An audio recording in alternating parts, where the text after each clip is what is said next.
Hey guys, welcome back to the Millennial Mentality Podcast. I'm your host, Nick Agnelli, here with my co-host, Peter Price. You. And today we have on Matt Halpen. Yeah. How's everybody doing today? Good. They can't answer you, but they're great. They're doing great. Thank you guys for watching, listening, viewing, and subscribing. Your support means the world to us. Matt has been a listener since day one.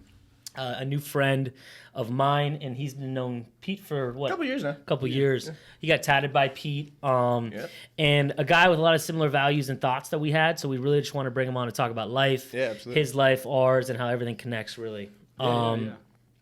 I want to dive into your story, but I told Pete this episode is going to be like a boys only episode plus Matt. I really want to talk about one of the boys. Matt is one of the boys, and I really want to talk about a lot that. of topics that we all kind of deal with. If you have been listening to the podcast since the beginning, I touch a lot on my body, the insecurities with my body, what I face with my body, my problems with food and health and all that shit. I'm not gonna throw stones at a glass house here and keep beating a dead horse, but my entire life have dealt with my weight. I've dealt with eating and really, as I told Pete earlier, addiction of food. Food is kind of my vice. I think a lot of people that deal with weight and being unhealthy in that fact, they turn to food for everything. If they're upset, they eat. If they're bored, they eat. If they're staying at home, they eat.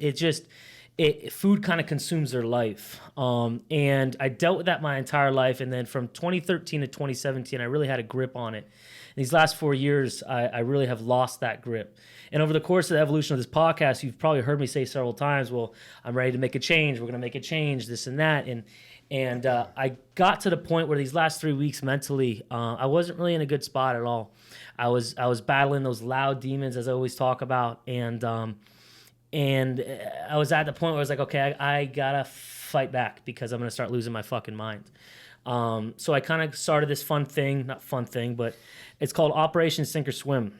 And it's kind of a game I'm playing with myself to get ready for my wedding. That's really the end goal. It's in 7 months. But to really change around my life again. God has blessed me with a body with a 0% metabolism. I'm 5'7". I'm a fucking meatball. And while I could sit back and bitch about all that shit, it's the hand I'm dealt. And I'm going to have to deal with that the rest of my life. So there's two options, as we always say. I could bitch about it. I could go deeper down the rabbit hole, or I could start attacking this shit. I could face it head on, and I could ultimately fucking win. And that's really the goal. I want to talk about this today because it parallels, as I was telling Pete, so many other things in life, whether it comes to careers or work or a vision of yours. Losing weight is tough because when you're really overweight and you're big, you start losing weight, but you don't see any changes at first. It's not like you go to the gym for the first week, you put in 7 days of the gym, and then you look in the mirror and you're ripped. It's not like you eat healthy food for 5 days and you're like, wow, I look like Brad Pitt.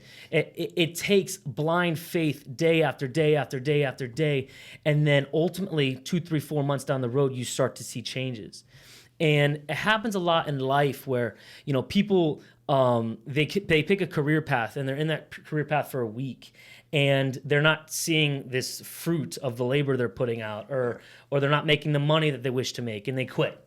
Or they start a podcast and they're 6 months into it and they don't have 100,000 views an episode or this and that. And it's about that blind faith of just staying persistent and consistent in this journey and figuring this shit out. Yeah. I'm at this point now for the last 2 weeks where I haven't smoked or drank, which leads me down this worst rabbit hole. The thing about it is when you're in a bad spot and you're looking for a quick release, drugs and alcohol are the quick release. It is the outlet. It's the way to kind of forget things. If you don't feel comfortable in a shirt or what you're wearing when you go out, you get drunk. You don't give a shit. Yeah. You don't give a rat's ass. It's a confidence booster. It's a huge confidence booster.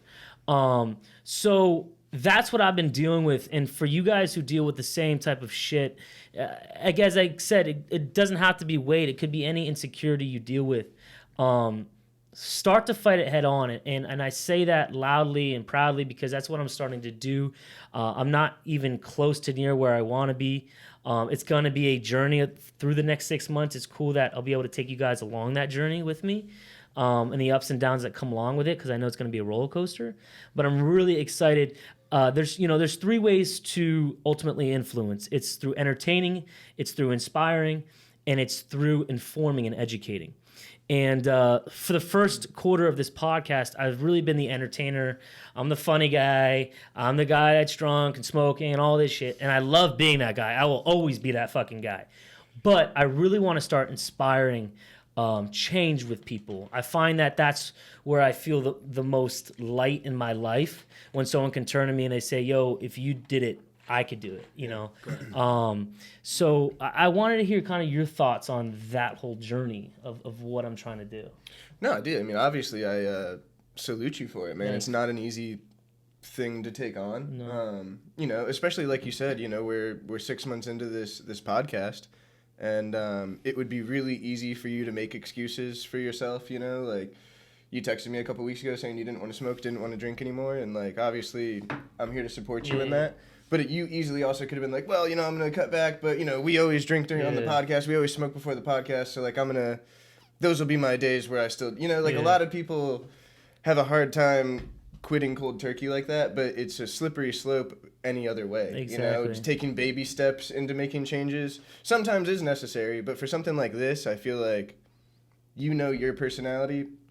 And you know that it's all or nothing. Correct. And there's really no compromise. There's like there can't be. There can't be. And I know some people have that beautiful life where they can have that balance of, you know, going out on Saturday and they'll be in the gym at 7:00 Sunday morning, and you know they could do that. I can't. I'm not that person, and I know myself, right? Yeah. So whenever anyone sees me go down an endeavor like a podcast, and I do all this shit, and I build this beautiful set. And if I'm going to do something, it's going to be all in. Right. I'm not that guy to be like, yeah, I'm going to dip my toes in the water. I'm going to try a half-assed diet. I'm going to try the gym. Right. And let's see how it works out.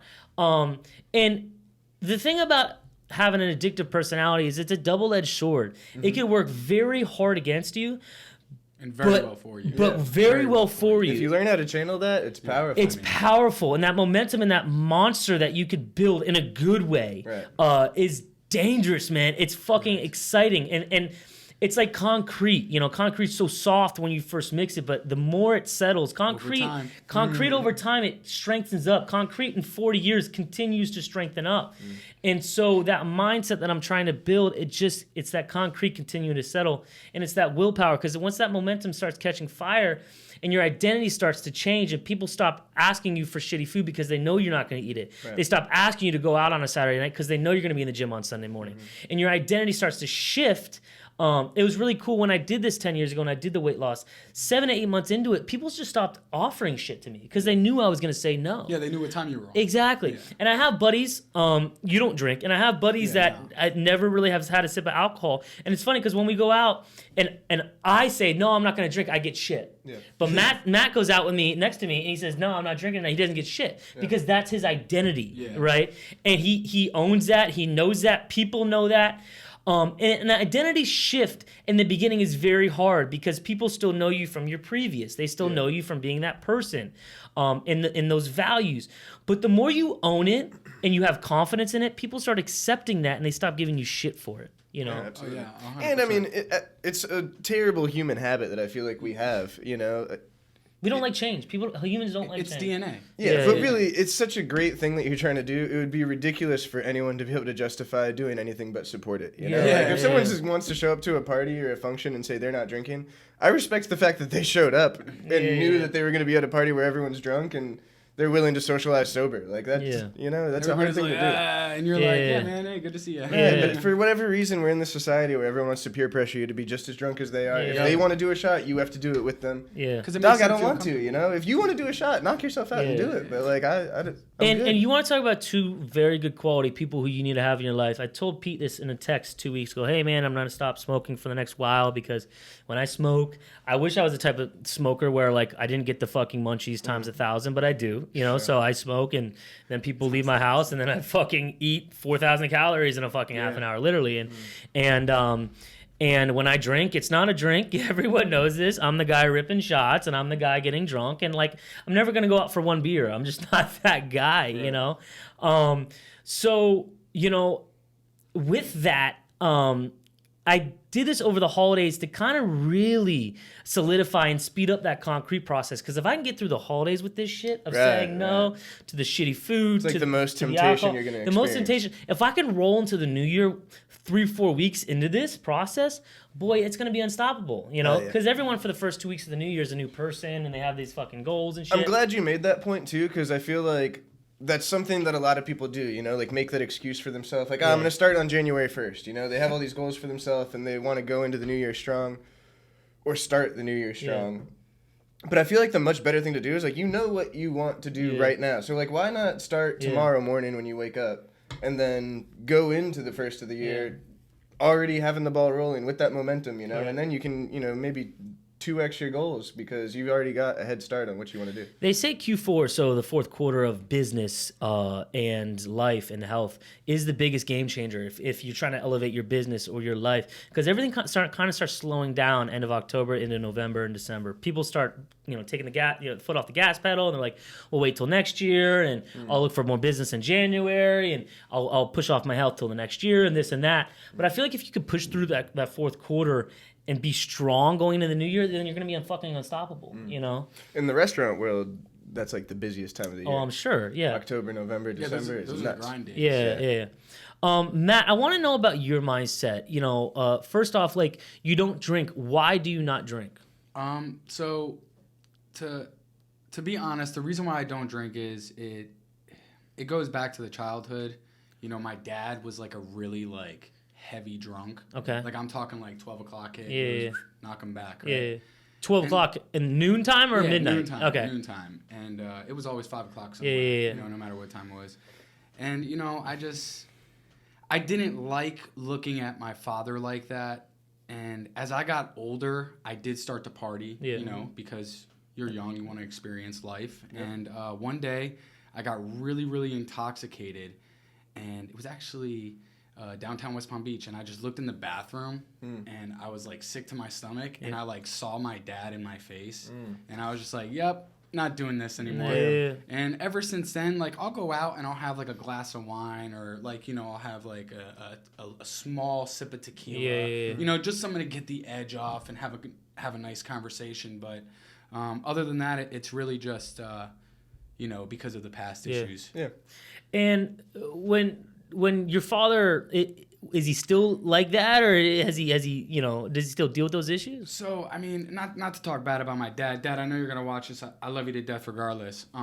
But, you know, to stem back on those things, you know, right now he's suffering with liver failure, you know, so like that's a big issue.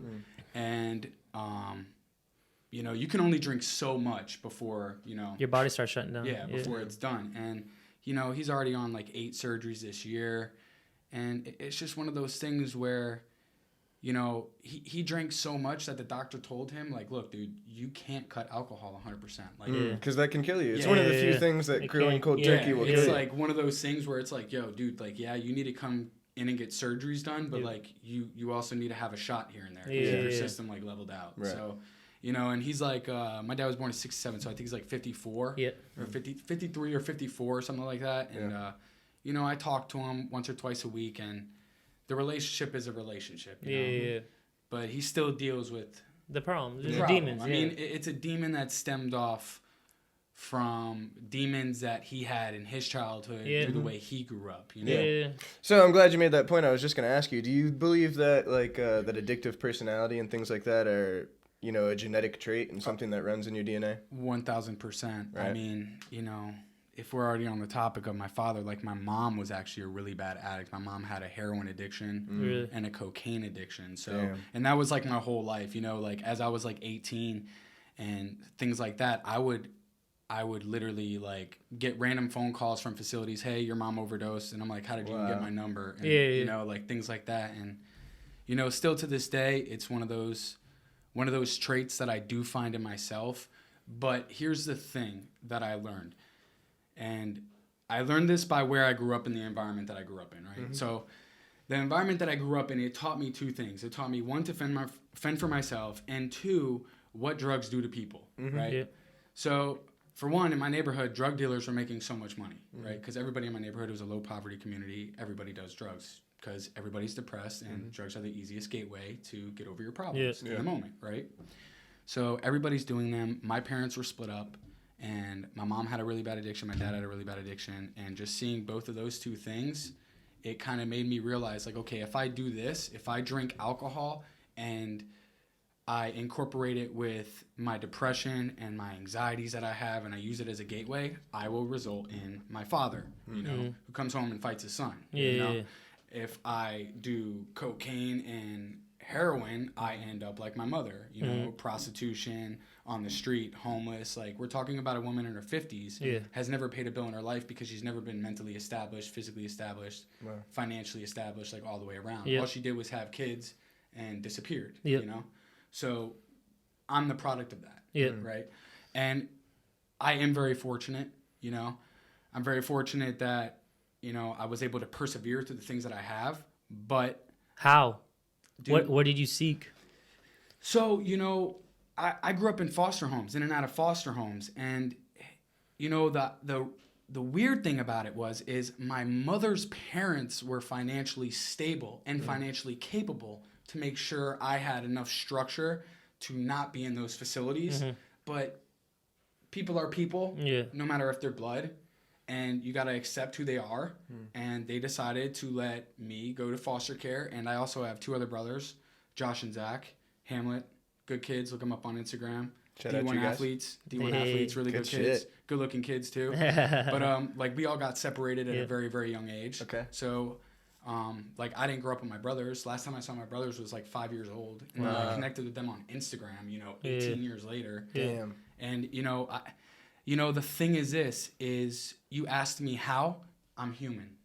Humans are designed to endure anything they put their mind to set to endure.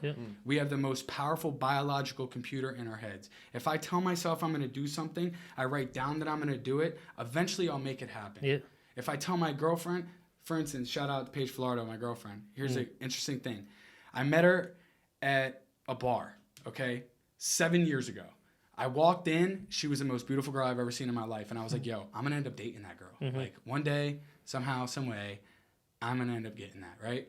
Long story short. You followed her home. Yeah, long story short, you know, a little bit of stalking. No, I'm just joking. Long story short, you know, years later, we kind of just connected in a time where she had roommates, and she wanted to get her house remodeled, and I remodeled the house, and, you know, like, you know, come on. You know, I'm fixing the house. You know what I mean? I'm the guy that fishes the washing machine, you know, and tightens the pipe under the sinks. You know, how you done? You know, hey, what's up, on me? You know. So one thing led to another. We've been dating a year and a half now. Solid relationship, solid girl, and like I said, she's a really good example and powerhouse for me as well, because, you know, a lot of my demons that I went through in my life, you know, you know, when you're a kid and, you know, you see your mom go do sexual transactions with multiple guys at one time, and in your head you're like, yo, like, what is happening? Like, what is this? I don't understand this. I'm watching Power Rangers, you know, 5 years old on the couch, seeing some shit happen over there in the corner, and, you know, you don't understand. But as you get older, man, I'll tell you what, I had to jump on things. You know, I just had an edge. And in high school, I had an edge because I was always a weird kid. Like, I remember I would actually lie and pretend to be something I'm not, because I thought I was weird and I didn't fit in anywhere. And then when I realized, like, as I got, like, older, like, into, like, you know, sophomore, junior, senior year in high school, I started to develop this mindset where, you know, like, if I'm going to be alone, I'm going to be alone, but I'm going to at least be myself. And I started to realize, like, yeah, I was struggling in school, but I graduated school. I stopped hanging out with the friends that I was hanging out with. They're all still doing the same thing, living at their parents' house, you know. And I'm not against people who live at their parents' house. Sure. I wish I had parents that I can live with, you know. But all I'm saying is it's the mindset. It's all about the mindset. It's figuring it out. And I respect the mindset that you've developed, because I think that it goes two ways. Coming from a scenario like you came from, you can either take the path that you took and say, these are the examples that I had growing up and I never want to be like that. Or some people also say, I'm a product of this environment and I'm doomed to become the same thing. Poor me. Poor me. Right, exactly. Poor me mentality. Now it's like almost an excuse to be following the exact same path because this is what raised me, this is all I know. Correct. But it doesn't have to be that way. No, You're not destined by your past or where you came from. Pete, you choose your destiny. Sure, Yeah. right, exactly. You choose your destiny. I remember when Pete was drawing, and all of a sudden he started tattooing. I was probably one of the first people on Instagram like, bro, listen, you're doing my whole body. 100%. Yeah. Like You're that doing my Choices whole body. tattoo on your arm is one of the This is first the few first tattoos tattoo. I did. He That's said, so and you know funny. what's funny about this tattoo is this tattoo means a lot to me because somebody told me one day that you always have choices, right? So in my head, I'm like, oh, you know, I always make stupid mistakes because, you know, when you're somebody with demons and anger problems and things like that, you tend to act off of emotion, which is very wrong because you end up neglecting yourself in the long run because of that. Yeah. So I was like, man, like, what can I get tatted? And shout out to Parker Lenosa. Yeah. Really good kid. I love that kid no matter what. He's going to be a legend. Yeah. Trust me. Follow that kid, Parker Lenosa. Hell yeah. I went with him to get the tattoo. That's right. And I was like, you know what? I think I'm going to get the tattoo Choices. Mm-hmm. Because I know that if ever I'm upset, all I have to do is just go, all right, just breathe, make the right choice. Listen, you got two choices. And with every choice, there's a ripple in the time realm, and you can choose how you want to set that ripple based off of what action you're gonna pursue. Yeah. And you know that's just always been my mindset through and through. And it's not always been a positive ride. I've made really bad choices, you know, in life, really terrible choices, but You learn from them. you learn from them. Mm-hmm. You know? It's part of the path. Yeah. I think it's, again, like where I started the episode about the cards and hands I was dealt with my body and my weight. And Absolutely. obviously the cards and hands you were dealt with your family and the upbringing you had. It's all coming, it's, and that's why I told Pete I really wanted to talk about this because it parallels so many things. It's really you're dealt a hand. You can't change that hand. You can't manipulate that hand. That's what you're dealt. And you have to make choices and decisions to fix that and cultivate that hand into what you want to really be, right? There's always going to be a boss and a bitch voice on your shoulders, an angel and a devil, I right? love that. A boss and a bitch. And Shut up. Funny, dude. That's funny. but 95% of the time, the bitch voice is the loudest. It's the subconscious talking. It's usually going to be the easier it's way the out. easier way out, you know? As Every humans, the mind is very powerful. As you said, it's the biggest biological computer, but the mind's always going to look for the easiest way to do something, right? That's why 90% of Americans are overweight. It's because the Instant easy thing gratification. is to go to McDonald's on the way home. The easy thing is to get perishable foods and shit that could sit in your fucking pantry for 4 months and shit like that.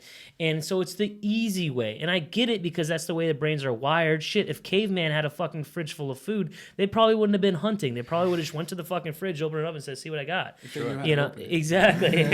But it's so important to understand the fact that we all have shit.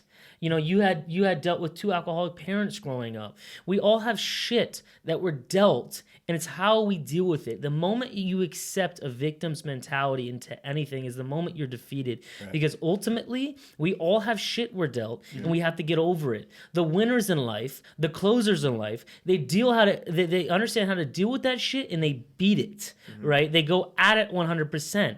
The people that lose in life, the losers, they say, okay, this is my hand, this is the way I am, and this is the way God made me, and this is it. Yeah. A lot of times with my weight, I battle the part where I was like, all right, this is me. If people love me for me, then that's going to be it. I'm the overweight, funny, fat kid, you know? And that's me. And so that, again, is the bitch voice on my shoulder saying, listen, man, you're good. You know, you have a beautiful fiance, you have a great job, you have a good family, whatever that is.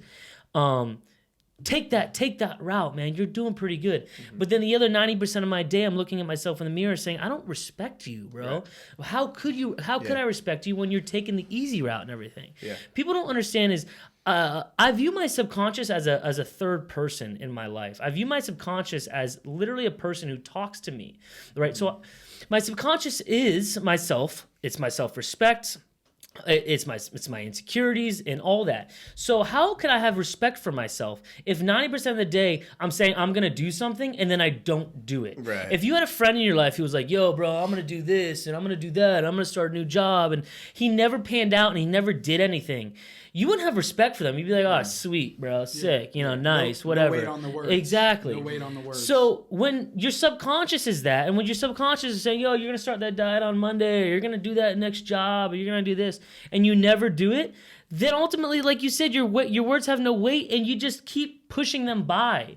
So you have to put weight on the words, and the most successful people, when they set out to do something and they do it, no matter what. And like you said, when you have this mentality of, I'm going to figure out how to get it done, and I don't care, like with this podcast, I don't care if it takes 1 year or 5 years or 10 years, we're going to get to that end result. That's such the amazing thing about the law of attraction is, when you write something down every day and you're like, I'm going to get there, I'm going to get there, I'm going to get there. One day you're going to get there. Eventually you're going to get there. Don't put a time limit on it. Don't say, okay, in 1 month, if I don't lose 30 pounds, I guess I'm going to quit. One day you're going to lose 30 pounds if you don't quit. If you stay consistent with your path. And maybe after 1 month you don't lose 30 pounds. But whatever you lost, as long as, and again, let's get back to what you were just saying about being real with yourself. If at the end of that month, you did everything every day that you could to get to that goal, and you worked towards that goal, and you only lost 26 pounds, be grateful that you lost the 26 pounds. And now you know exactly what you need to ramp up next month to hit your goal. Correct. You don't say, fuck, I can't lose 30 pounds. Yeah, no. Back to my old ways, I think you do put timelines on things to a certain extent, because then it helps you get focused about, like, it gives you motivation for a deadline, because if you just say, I want to lose weight, it's real easy to push that off. My diet starts tomorrow, though. Correct. So I think it is good to have, a timeline for yourself, but also once that timeline's reached, if you fell short, and as long as you knew you did everything you could to try and reach that goal, mission accomplished, and now reevaluate how you can reach that goal for the next timeline, and let's do it, I listen to Andy Frisella a lot. He has a podcast called Real AF, and he talks everything about politics to life. But is he the 75 Hard? He's a 75 Hard founder, and he has this no compromise thing to life. But he's a guy who will openly say, "I'm not smart." He's like me. He was blessed with shitty genetics. He has a multi-billion-dollar nutrition company now, and he simply has that to his accord because he says, "I just never quit." 20 years ago, I had a nutrition shop like the local GNC here, and people made fun of me because I told them my dreams of becoming this multi-billion-dollar thing, and they laughed at me, and they said I was a fool and this and that. But he said, I just never stopped focusing. I never stopped working. And like I said, it attributes to like the weight loss thing, because you have to have this blind faith of, I'm going to get to this goal. I don't know how, I don't know when, but it's going to happen. And when you have that blind faith and that confidence in yourself to really cultivate something, then it comes to life. If you're wishy-washy with it and you're not really, specific with it, then it won't happen. Right. So I think it's important to realize that, guys, that you should have goals, that you should be working towards something, that when these thoughts and these ideas come to your mind and it's your heart screaming, to really pursue them. Don't be stuck in this quicksand of life that time will pass you by and you find yourself in the same position, the same scenarios you did the year before. People get confused in that fact. They're like, wow, life's just not changing. Things aren't happening for me. You have to make things happen. Right. What are you doing? You have to push things. And when Pete wanted to become a tattoo artist, it's not like, let's see how this works. Let's see if it falls into my lap. He bought the shit. He made the shit. He got the studio together. He went hard. And then it happened, right? When he had that goal of buying that new Mercedes when he just got out of prison, he said, I have this goal. I'm going to write it down every day. And then he busted his fucking ass until he got it, right? So you have to see that silver lining in the fact that you have to manifest and write it down, but then you have to follow it up with massive action every single day and stay consistent. The two, I think, go hand in hand. That's why the gratitude list is so important. It's important to stay consistent with, because that's what you're doing essentially, is writing down your goals every day, which helps you stay focused on, the goal and the end result. So then when you get back to that moment where you've got the bitch and the boss on each shoulder, and that bitch is telling you like, it's an easy night tonight, you can, whatever your vice is that you're fighting, you're reminded of the goals, and now you know why you can say no to that and you can make the right choice, because just a couple hours ago you were writing in your notebook about what you want to get done, and that bitch is not getting you closer to those goals. Yeah. That's why it's important to remind yourself every day of those goals. It's a constant reminder of the macro and the why of what you're doing, why you're, what you're doing, what you're doing, like why you're doing what you're doing. And it's so funny in the little time that I've done this, I find that every single day that I do that, I do what I say I'm going to do. Every single day I don't do that, I don't do what I say I'm going to do. Right. It's really easy to stray away from the path. And it's an easy correlation to see that, Another thing that I like that you just said kind of was, talking about the fact that you could easily look at it like, everyone likes you regardless. If you don't lose any weight, we all still love you, Nick. It doesn't actually matter to us what you look like. But getting real with yourself again is what actually matters, It matters and you're to not me. happy. You don't respect yourself. That's the biggest thing is like, it's internal happiness, man. It's a life. Everything could be happening externally great, right? But those, I think, are the hardest battles to fight. Because when you don't have anyone around you that's pushing you to make the change, and it's all on you to identify it internally and say, this is actually what's wrong and this is what I need to change. Because, I even go through the same thing where, I own my own business, I run my own business. I could drink every day if I wanted to, I know I'm capable of doing the art while drinking. I've done it before, Probably comes out even better sometimes. I could do it every time if I wanted to.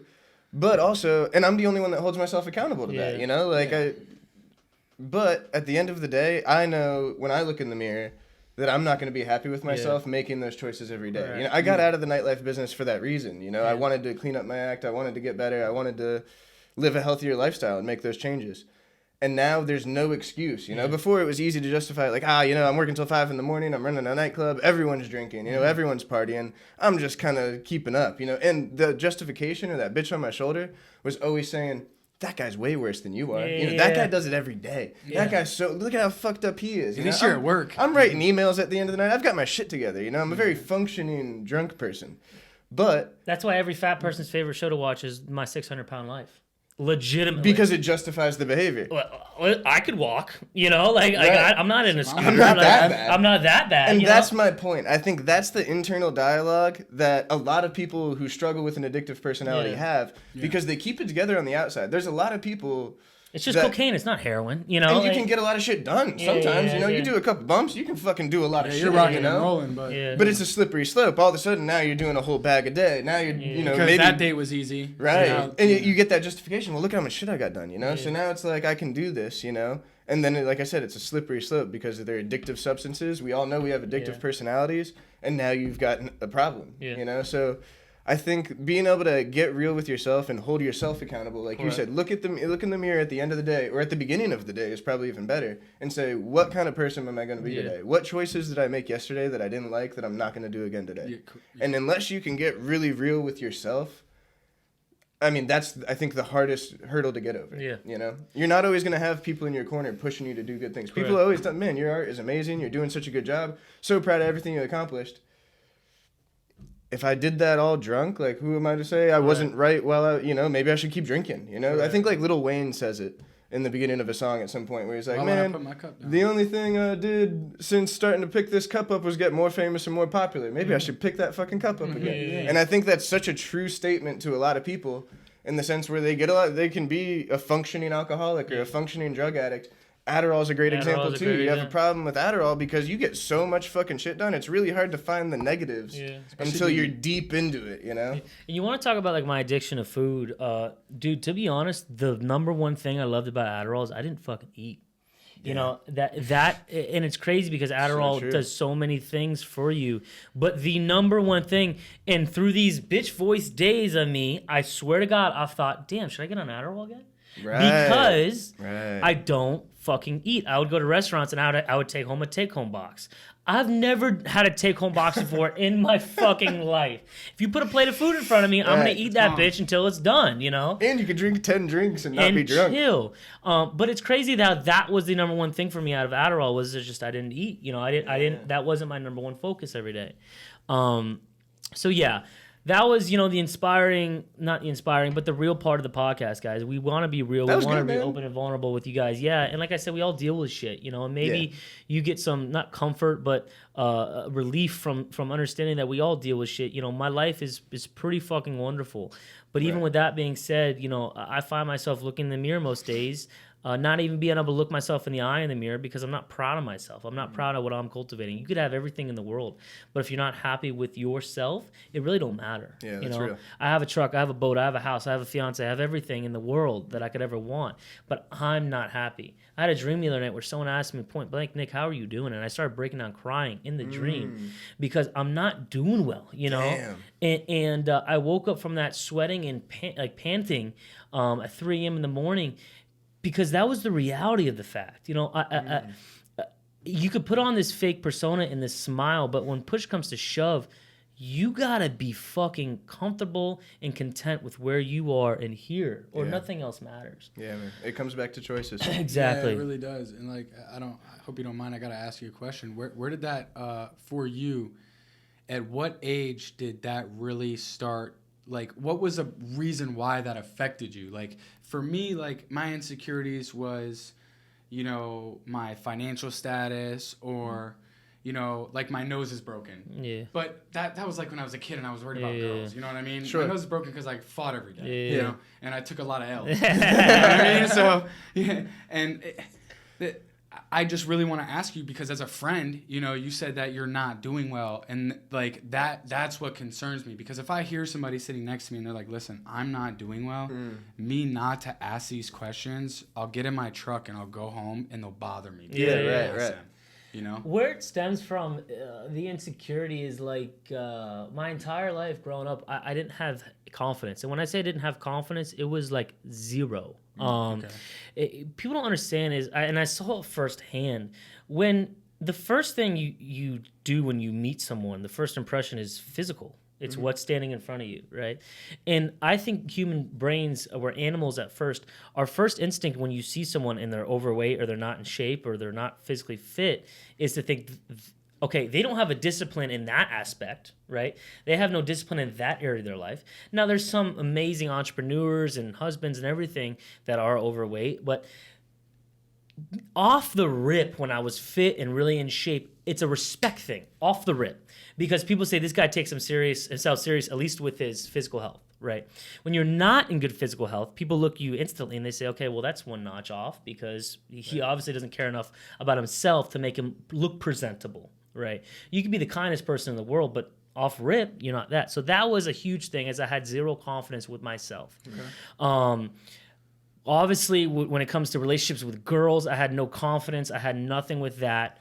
And, growing up, going to a pool. We live in South Florida, going to the pool, the beach, or the boat. Yeah. Shirts off. That was miserable for me. And now, with the biggest insecurity is I had the weight loss, right? So now I'm the guy who was fat, then skinny, and now fat again. Right? So people are like, wow, he put the weight back on. And the thing about it is I don't need you to say a fucking word. I know. Yeah.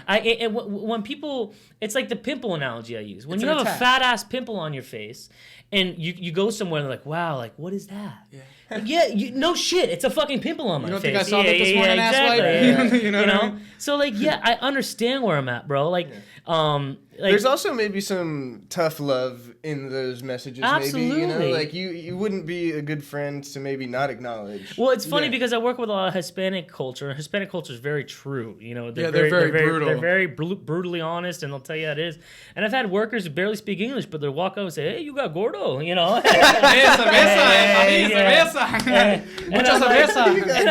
laugh. I'm like, "Oh, damn," That's funny, dude. That's facts, So, I guess that's where all the insecurity comes from is like, in the end of the day, I'm a social being. I'm an extrovert. And I don't even want to leave my fucking house when I feel the way I do. I don't want to be seen when I feel the way I do because I know people's first instinct that pops up in their head, and I know what it is. I'm the realest person you'll ever meet in your life, meaning that, like, I understand people's thoughts, and I'm very well with that. That's why I love interviewing and talking to people, because I can see where people's minds are heading. So when I go out and I see the way people look at me and perceiving me, that thought's running through their head, and I see those wheels turning, so it kills me inside because I already fucking know that, and they're affirming it just through body language. I don't even need them to say a fucking word. So when I say I'm not doing well, that doesn't mean like I'm hurting myself or whatever. That just means that, like, I know what I can be and I know what I can do, and I'm just not taking the steps to do that. Correct. Been making the wrong choices, and I'm making the wrong choices. You know. And like touching on like what you said, and I'm not trying to take over here. I'm just really, please. I like you. You guys are cool. Right? Yeah. But I'm just like, touching on what you said, I can see through their body language what they're already thinking, right? Mm. So what I think, Nick, is because you don't realize this, but like when I walked in your house, right? I was like, oh, look at Nick, bro. Nick's freaking husky, dude. Like, not like husky fat. Like, Nick looks like he'll grab me and throw me across the house. Like, he's a well-built dude. Yeah. You know what I mean? And then I see Pete, and I'm like, yo, what's up, Pete?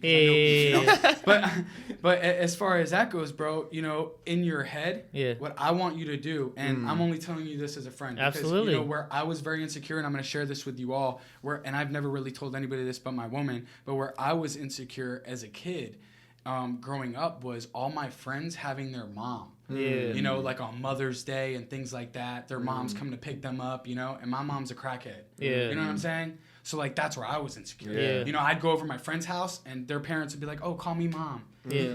You know how many moms I got in Philly and Delaware? Yeah. I got like 100 of them. Shout out, Shout out moms. You know what I mean? I'm so serious, bro, And the way that I started to shift my mind was I tricked myself to tell myself where if I thought something negative that somebody was thinking about me, so like if I'm having an interaction with you and Pete, and I'm like shit, like, do these guys think I'm an asshole? Yeah. You know what I mean? But at the end of the day, what I'll do instead of like either overthinking it, I'll just say it. Like, I'll be like, yo, like, was I an asshole? You did it earlier when like an hour before we were supposed to record. He's like, hey man, like, you guys want to do this, right? Because if we gotta like call it off or something, just let me know. And I was like, no, dude, we're fucking doing this. He's like, all right, don't worry about it. My bad, dude. I'm excited. I just wanted to make sure we were still good. Yeah, but like that's what I do, bro. Yeah. I go for it head on, or if it's somebody and you're in a presence or a circumstance where you can't go on it head on because it's disrespectful and it'll basically ruin the vibe for you. You have to understand, like, you know what, this person's thinking this about me. I don't care. It doesn't matter. Kill them with kindness. Yeah. And here's a big perspective thing is when I'm grinding and working towards something and that concrete's starting to settle, I use that as fuel to the fire. Give me that fucking look, bitch. Sure. You know what I'm saying? Right. If I'm not and I'm taking the easy route and I'm being a bitch, then I use that and it fucking kills me. Well, I think that's the attribute that you have to have almost in order to be able to get shit done. Because if you let the criticism or like those hurtful judgments, tear you down, then you're never really going to get anywhere. The only thing you can do is like, identify the problem, which is, I don't like when these people say these things about me or think these things about me. Now, how do we fix that? I got to change that thing about me, and then that should be fuel to make those moves. Exactly. If you don't want that to happen anymore, then change the thing that they're talking about. Correct. Yeah, and change your thoughts. Like, another wise person told me this. Your words are powerful. Yeah. Right. Yeah. So. And I post this probably like once or twice a month. And Pete will always be like, yo, fire, bro. Yeah. Fire, you're spitting. I'm my little hype man. Yeah, for sure. Pete. And he, basically, my words are so powerful. And I remember this. Let me tell you something, dude. I was sleeping on a couch, when I first moved to Florida. I stayed at my grandparents' house. My mom lived with them. I didn't know that she was there. Mm-hmm. It turned into World War III. I ended up out of the house on the street, right? So I was at a Home Depot. And I called a mutual friend of mine. Long story short, learned how to do tile, whole 9 yards, build something big. But when I was starting to do tile and construction, I was like, you know what? I'm gonna get my first car. I'm gonna buy my first car, right? So I bought a nice little Toyota, right? Had a Toyota, and I was like, I want to make real money. Let me go rent cars out. So I had decent credit, so I went and got 2 Mercedes-Benz, right? And I was 23 years old with 2 Mercedes-Benz, right? And I could not afford 2 Mercedes-Benz. What'd you do, finance them? Yeah, I financed them. Yeah. But I couldn't afford them. I still had my Toyota also, so now I had You had cars. To rent them out to be able to pay them? I had to rent them out. What I did was I went to 2 different dealerships, and one day the banks didn't know because it takes a week for banks to communicate. Sure, yeah. And I got 2 cars, 0 down, right? And I started renting them out, right? So I took a risk. Yeah. I somehow managed to pay $5,000 a month in bills. Okay. and this went on for a year because I got screwed over also with the person I was renting the cars out with. And it's kind of a risky business, right? It is. I mean, I'll give you an example. I got my door banged on by Reclaimer? Basically DEA at like 2 a.m. because my car was found with a half kilo of cocaine in the back of it from somebody that I rented it out to. They walk in my living room, and you know me, Pete, I got AKs guns and shit everywhere, right? Yeah. So they're like, oh, this guy's a drug dealer. Yeah. And I'm like, no, I'm not. Search my house. And I like had to show them proof that I rented the vehicle out. And like from that, I was like, okay, I'm going to get rid of one of them. And then I kept one of the Mercedes and got into an accident, totaled out. But the point of what I was saying was your words are powerful. So during that process of accomplishing those things and failing during those things, because you accomplish things and you fail them, and that's how you learn. It's just how it is. If you don't have something in life and you're not somewhere where you want to be, you don't have the Lamborghini, too bad, buddy. You didn't fail enough to get the fucking Lamborghini. Yeah. You know what I mean? You got a lot more jobs to work on, a lot more failures to achieve, and a lot more lessons to learn. You just didn't freaking deserve it. And if it was handed to you, it's going to get taken just as fast as it was handed, right? So back to your words are powerful. I always told myself, you know what? I'm going to have a nice car. Got a nice Toyota. I'm going to have a Mercedes. Got two. I'm going to have a Tahoe. Got a nice Tahoe. You know, everything that I say I'm going to do, I subconsciously accomplish. Because I just tell myself, like, look, I'm going to do this. For me, like, one of my biggest goals was I like guns a lot because I respect them. I cannot get over how we as humans developed a mechanical system that is used as a tool for war and protection. Like, I'm just obsessed with that fact. I really am. Like, it's incredible. And it goes back to us being the most powerful biological computer on this planet. And, dude, it's so biologically powerful. Nick, tell yourself you're going to lose weight. You're going to lose weight. Pete, tell yourself you're going to be the number one tattoo artist in Palm Beach. You're going to be the number one tattoo artist in Palm Beach. And, you know, Pete goes like this. Pete hit me up. He's like, yo, Matt, I want a bully. I said, Pete, you're going to get a bully. Because Pete told me, Matt, I want a bully. You ask, you show, receive. A bully, American bully. Shout out NMG Bullies. Instagram, NMG Bullies. Sorry, guys. You know, put it in the fucking description. Yeah, thanks, man. I appreciate that. But, you know, and Pete goes, I want a bully. I bet you this. I could give Pete the bully for free one day. Or I guarantee you if I went to go do that, Pete would be like, bro, I can't do that, bro. Like, here's... I don't want to talk about the price because they're expensive, but Pete would be like, yo, here, bro. Like, you're my boy, bro. You know? Correct. And he'll accomplish it. Correct. Nick, let me tell you something. You want something, you want to lose weight, you're insecure about your weight, don't think that Pete and I give a shit about how much weight you are, okay? You know what I mean, bro? No, I got you. Dude, I used to be completely shredded. Now, dude, I went from 220 during COVID to now 200. Like, I lost 20 pounds, right? But you know what, bro? I have demons. I get depressed. I eat food. I get in moods where I don't want to go to the gym. I get in moods where I go to the gym for a month and I get one bad day and I just stop going. And you know, everybody goes through it. You're not crazy. You're a normal person. If you have anxiety, if you have these type of thoughts, you're a normal person, right? But it's how you attack those thoughts and those anxieties that's going to get you to the next person that you're supposed to be, the person that you're destined to be, because you have a destiny in place for you. You can either become, you can either listen to the boss or the bitch. You know what I'm saying? Right. You can go to heaven or you could go to hell. Whatever you believe in, there's a perspective and there's two ways, right? So Nick, I'm here to tell you, believe in yourself. I believe in you. Thank you, man. Dude, I live 10 minutes down the road. If you're in trouble and you're not in a good headspace, hands down, call me, come over to the house. I'll cook you a lean steak, and we'll chop it up, bro. I'm here for you. And, I appreciate that. Just stay focused, man. Like, don't and really, really, really work on understanding that. Like, for instance, I'm not homophobic, right? I'm very comfortable with my sexuality. I have a gorgeous girlfriend, right? But I'm also comfortable enough to tell you that you're a handsome guy. Thanks, man. See what I'm saying? Like, you're a handsome dude, bro. So, like, when you go and have conversations with people, understand, like, yo, even guys think I'm kind of handsome. You know what I'm saying? like that ass. Like set yourself up, bro. Like, whatever you gotta tell yourself, like, just do it, bro. You know? I love it. And it's all out of love, man. Yeah, I appreciate that, bro. That was fire. I'm not really a religious person, but they say that God gives it gives me peace sometimes. That God gives its toughest battles to strongest soldiers. Oh, yeah, exactly. 100%. So like sometimes I'll look up and be like, why the fuck, did you give me this hand? Why couldn't you make me 6'4" with a fast metabolism? I could eat whatever the fuck I want. I can go to the gym for a week and look shredded. But maybe you did this for a reason. Like, maybe I am this way for a reason. It gives me perspective and love for everyone, and I don't judge no one, and I'm able to talk and move the way I do because of this hand that I was dealt. So it's all that perspective and the fact that back to the hand, it's always back to the hand you're dealt. But maybe this is for a reason. Maybe this is my why, is to really affect change in people, inspire people, because this is the way I am, Yes, dude. And instead of saying that this is the way I am, feel bad for me, it's this is the way I am. Let me inspire change among me and my community to really become better people. So yeah, dude, I love that. Like I said, I'm going to become a monster over these next 6 months, and I'm really excited for it. I've always said, I'm going to walk down my aisle of my wedding feeling confident in myself. I'm going to be taking pictures feeling confident in myself. I just want to look good and feel good.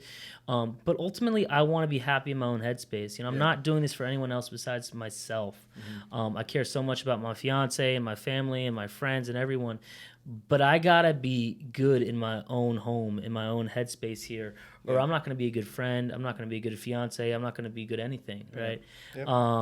So thank you guys for your support and your love. Always, bro. If you don't have friends like that, seek friendship and seek relationships that do support you like that. Matt hit me up 2 hours ago before he even came over here. He's like, hey, man, Pete told me you're not smoking today. I respect the hell out of that. Find people like that in your life that will build you up, right? That know that you're going through shit or know you're trying to create change and are going to support you in that. Even if it's crazy change, even if it's crazy thoughts, I'm saying crazy good. Radical. Support them in that. If it's a family member that wants to start a business or anything, support them in that, because sometimes those small voices and those small support could ultimately change a day. If Pete would have came over here and was like, bro, please smoke a joint, man, I just want to relax. It would have killed you. It would have absolutely killed me. It's like when you're at a party and someone's like, come on, man, I made this cake, just eat it, eat it, and you're like, dude, no, and they keep offering it to you. You're like, dude, get the fucking point. It's hard, but your support means the world to me, and for you guys, I'm documenting this journey, and ultimately it's my goal to in 6 months show this journey of the ups and downs of everything, to, like I said, inspire.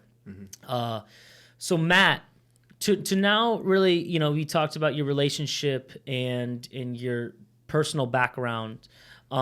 Where is your work life now? I see via social media you have kind of multiple different avenues you're in.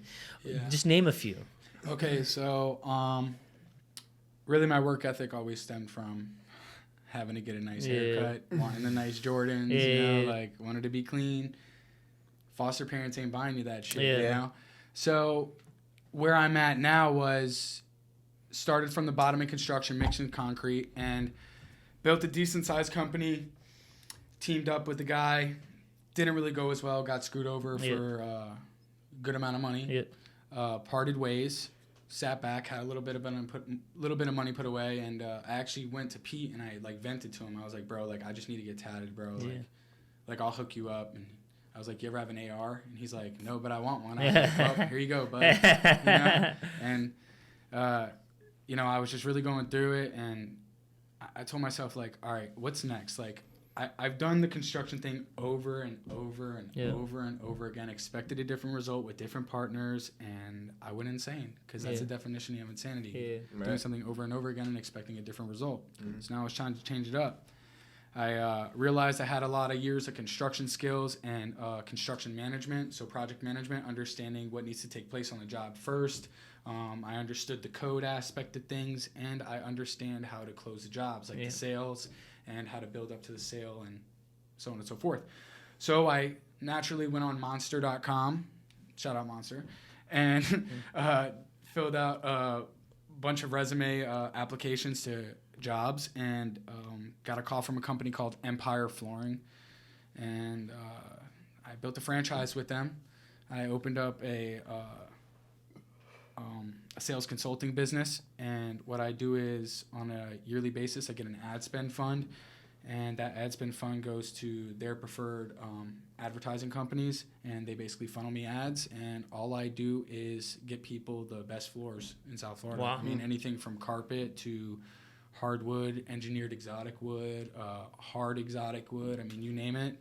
I get it at cost. The company offers next day installation, and for me, it really worked out because Do you get commission off of that? Yeah, I do. Okay. So I get like 10 to 25%. Yeah. So like I get 10% if it's a lead that they send to me, but I also have my own self-gen lead system, and plus I have like a huge clientele base in Florida. So like let's say one of my clients like Samantha Smith, so on and so forth, just calls me, made up name, right? They just call me.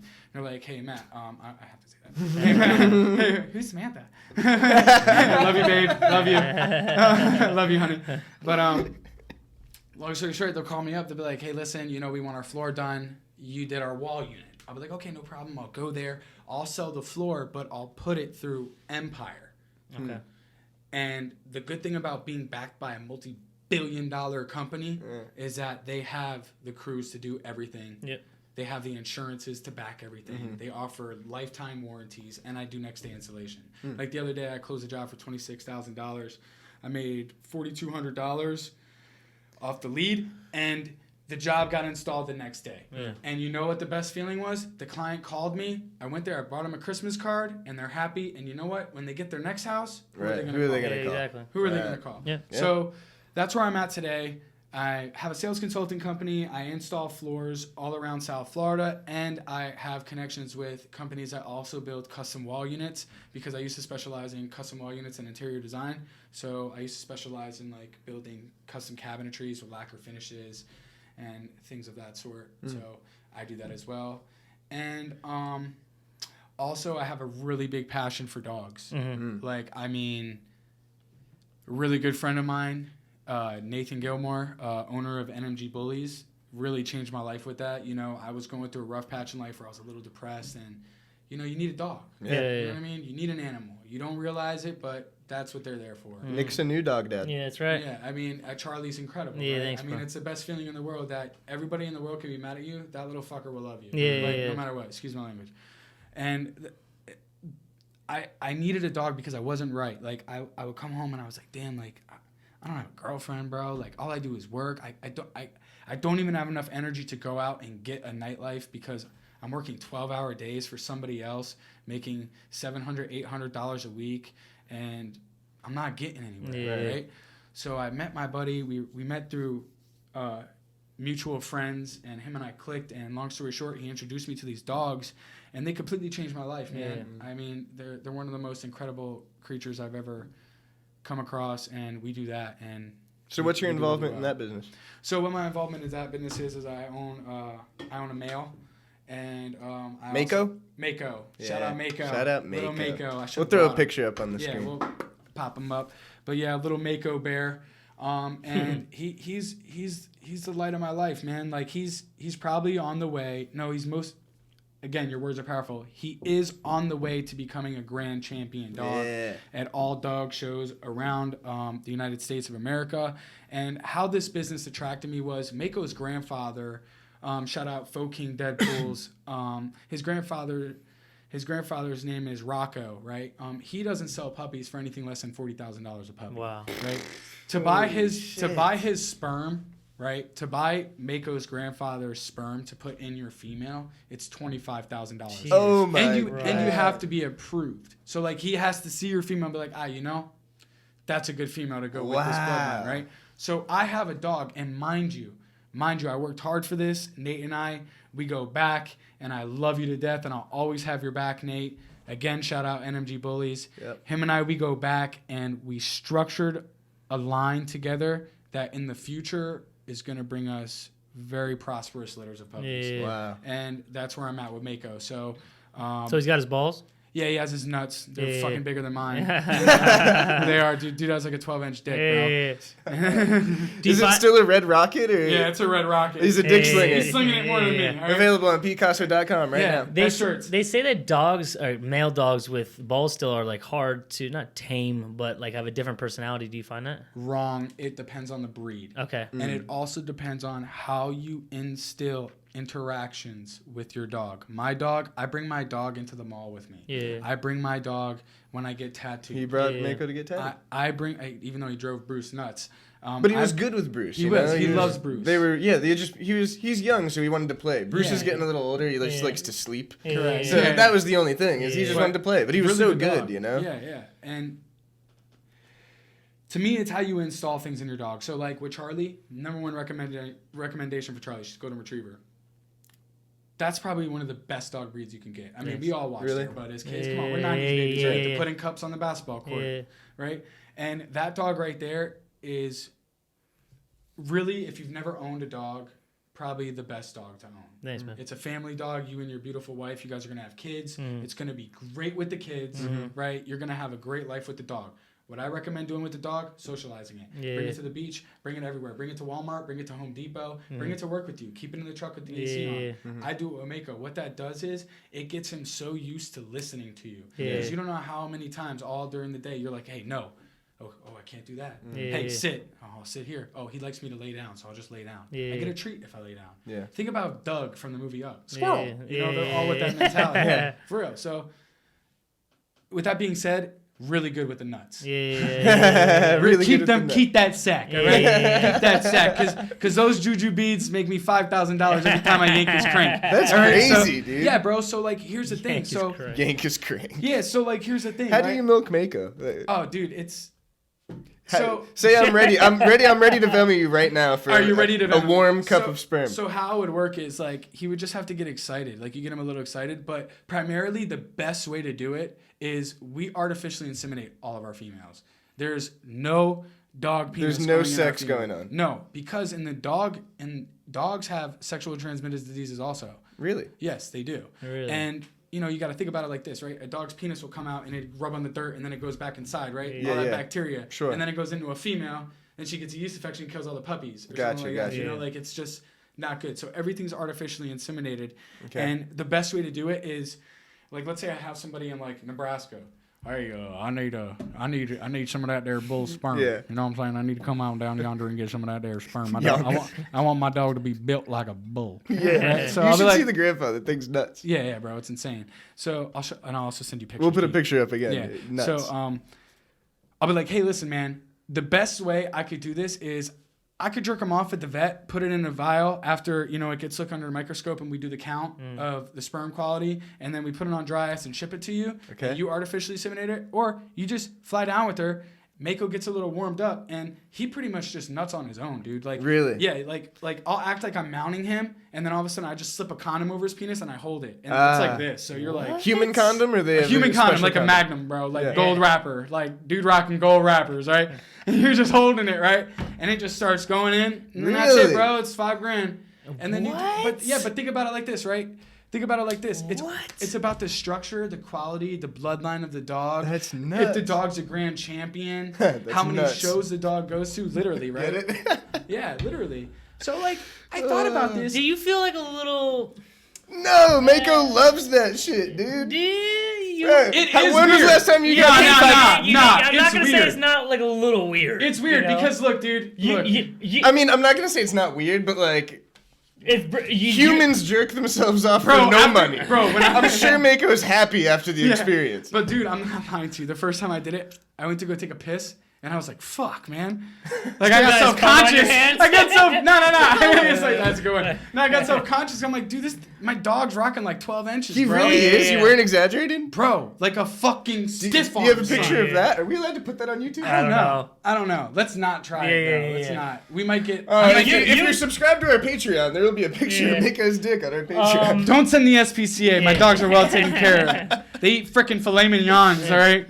The Millennial Mentality OnlyFans. You would jerk Bruce off for his cum? Well, Bruce has a little dick. Bruce has no balls. Wait, what the vet say? What I'm saying is if he did, you would? Wait, Nick, hear this out. Hear this. What did the vet say? To cut them off as soon as possible so he wouldn't get aggressive. No, wait, but what did the vet say about Bruce? That he's got a little dick. Did he? Well, we all knew this, and I would tell Jojo all the time, like, what's up with that thing? It's like barely even there. And Jojo would be like, no, it's fine. He's normal. Really? And then we go to the vet, and he's like, yeah, so what's up with his dick, though? And we're like, oh, my God. And I started busting out laughing, and I'm sure the vet probably thought, like, oh, this immature kid can't handle the word penis, you know? Yeah. But really, I was just laughing because it's a joke. Jojo, we love Brucey. Yeah. Bruce knows I love him. We talk about him on every fucking episode. Wow. Yeah, he's okay, back to answer your question. Yeah. How much money am I getting for the sperm? Let's just say $5,000. Yes. Really? Yeah, well, dude, humans jerk off for $300 at the sperm bank, right? I've never been paid to jerk off. Would you jerk me off for $5,000? Now it's getting different. Yeah, see, that's what I'm saying. Yeah, it's different. But you can't use the analogy, I jerk myself off every day. That's true. Yeah, it's like different, Pete. I gave myself consent to do it to myself. But your dog didn't give you consent. That's true. He kind of just rolls over. Damn, I shouldn't have used the consent word. It's okay. Listen, dogs nut, more babies come. It's a business for sure, and there's a lot of money circulating in that business. Just think about it, Interesting. And if you get your next dog, are you gonna keep the balls on it? So here's my thing though. Like I'm worried with Bruce. Like He will not have any aggression towards Bruce. no issues. No issues. Because what's going to happen is that puppy's going to grow up understanding that Bruce is the alpha in that setting. And then once Bruce gets older where he just doesn't give a shit, the puppy's going to have so much respect for Bruce that he'll actually just protect him. Yeah. But will Bruce know he's the alpha? Because he sees no nuts in a small dick, Yeah, but he's so much bigger, I guess. He is. Yeah. I will tell you this. Bruce was really good at engaging with Mako. Yeah, right. Like, really, really good. No, they did well together, for sure. I mean, Mako was 63 pounds at the time, and Bruce is what? Probably 75. 75 pounds, yeah. But like twice his height. Twice his height, right? But they were with each other as if they. So you got the low rider bullies, Like He's low to the ground. They remind me of those the cars that the Hispanics drive with the wheels turned in. Yeah, what do you call that? I'm sorry. If Slam. The need for speed. Yeah. That's what they remind me of. I hate those cars with the wheels drift in. Where the body's literally scraping the ground. I don't know Why how do to get they over speed slant the bumps. wheels in there? Do I you know don't what that get it. does? It's for drifting. It helps with the displacement. So when they drift, the wheels actually, I believe, they lighten out? They lighten out. Wow. But in my head, I'm not doing that. So. Yeah, that's wild. They have like a 95 Honda engine in it. I was like, Yeah, And they're going like 200, no seatbelt. yeah, sick, dude. Pete, you got some questions for us, don't you? I've got some Fire random away. things written down on this. It should be good. Yeah. So let me ask you guys a question. Yeah. Would you rather go to jail for 1 month and then get out after 1 month? We'll call it 30 days. It's a short month.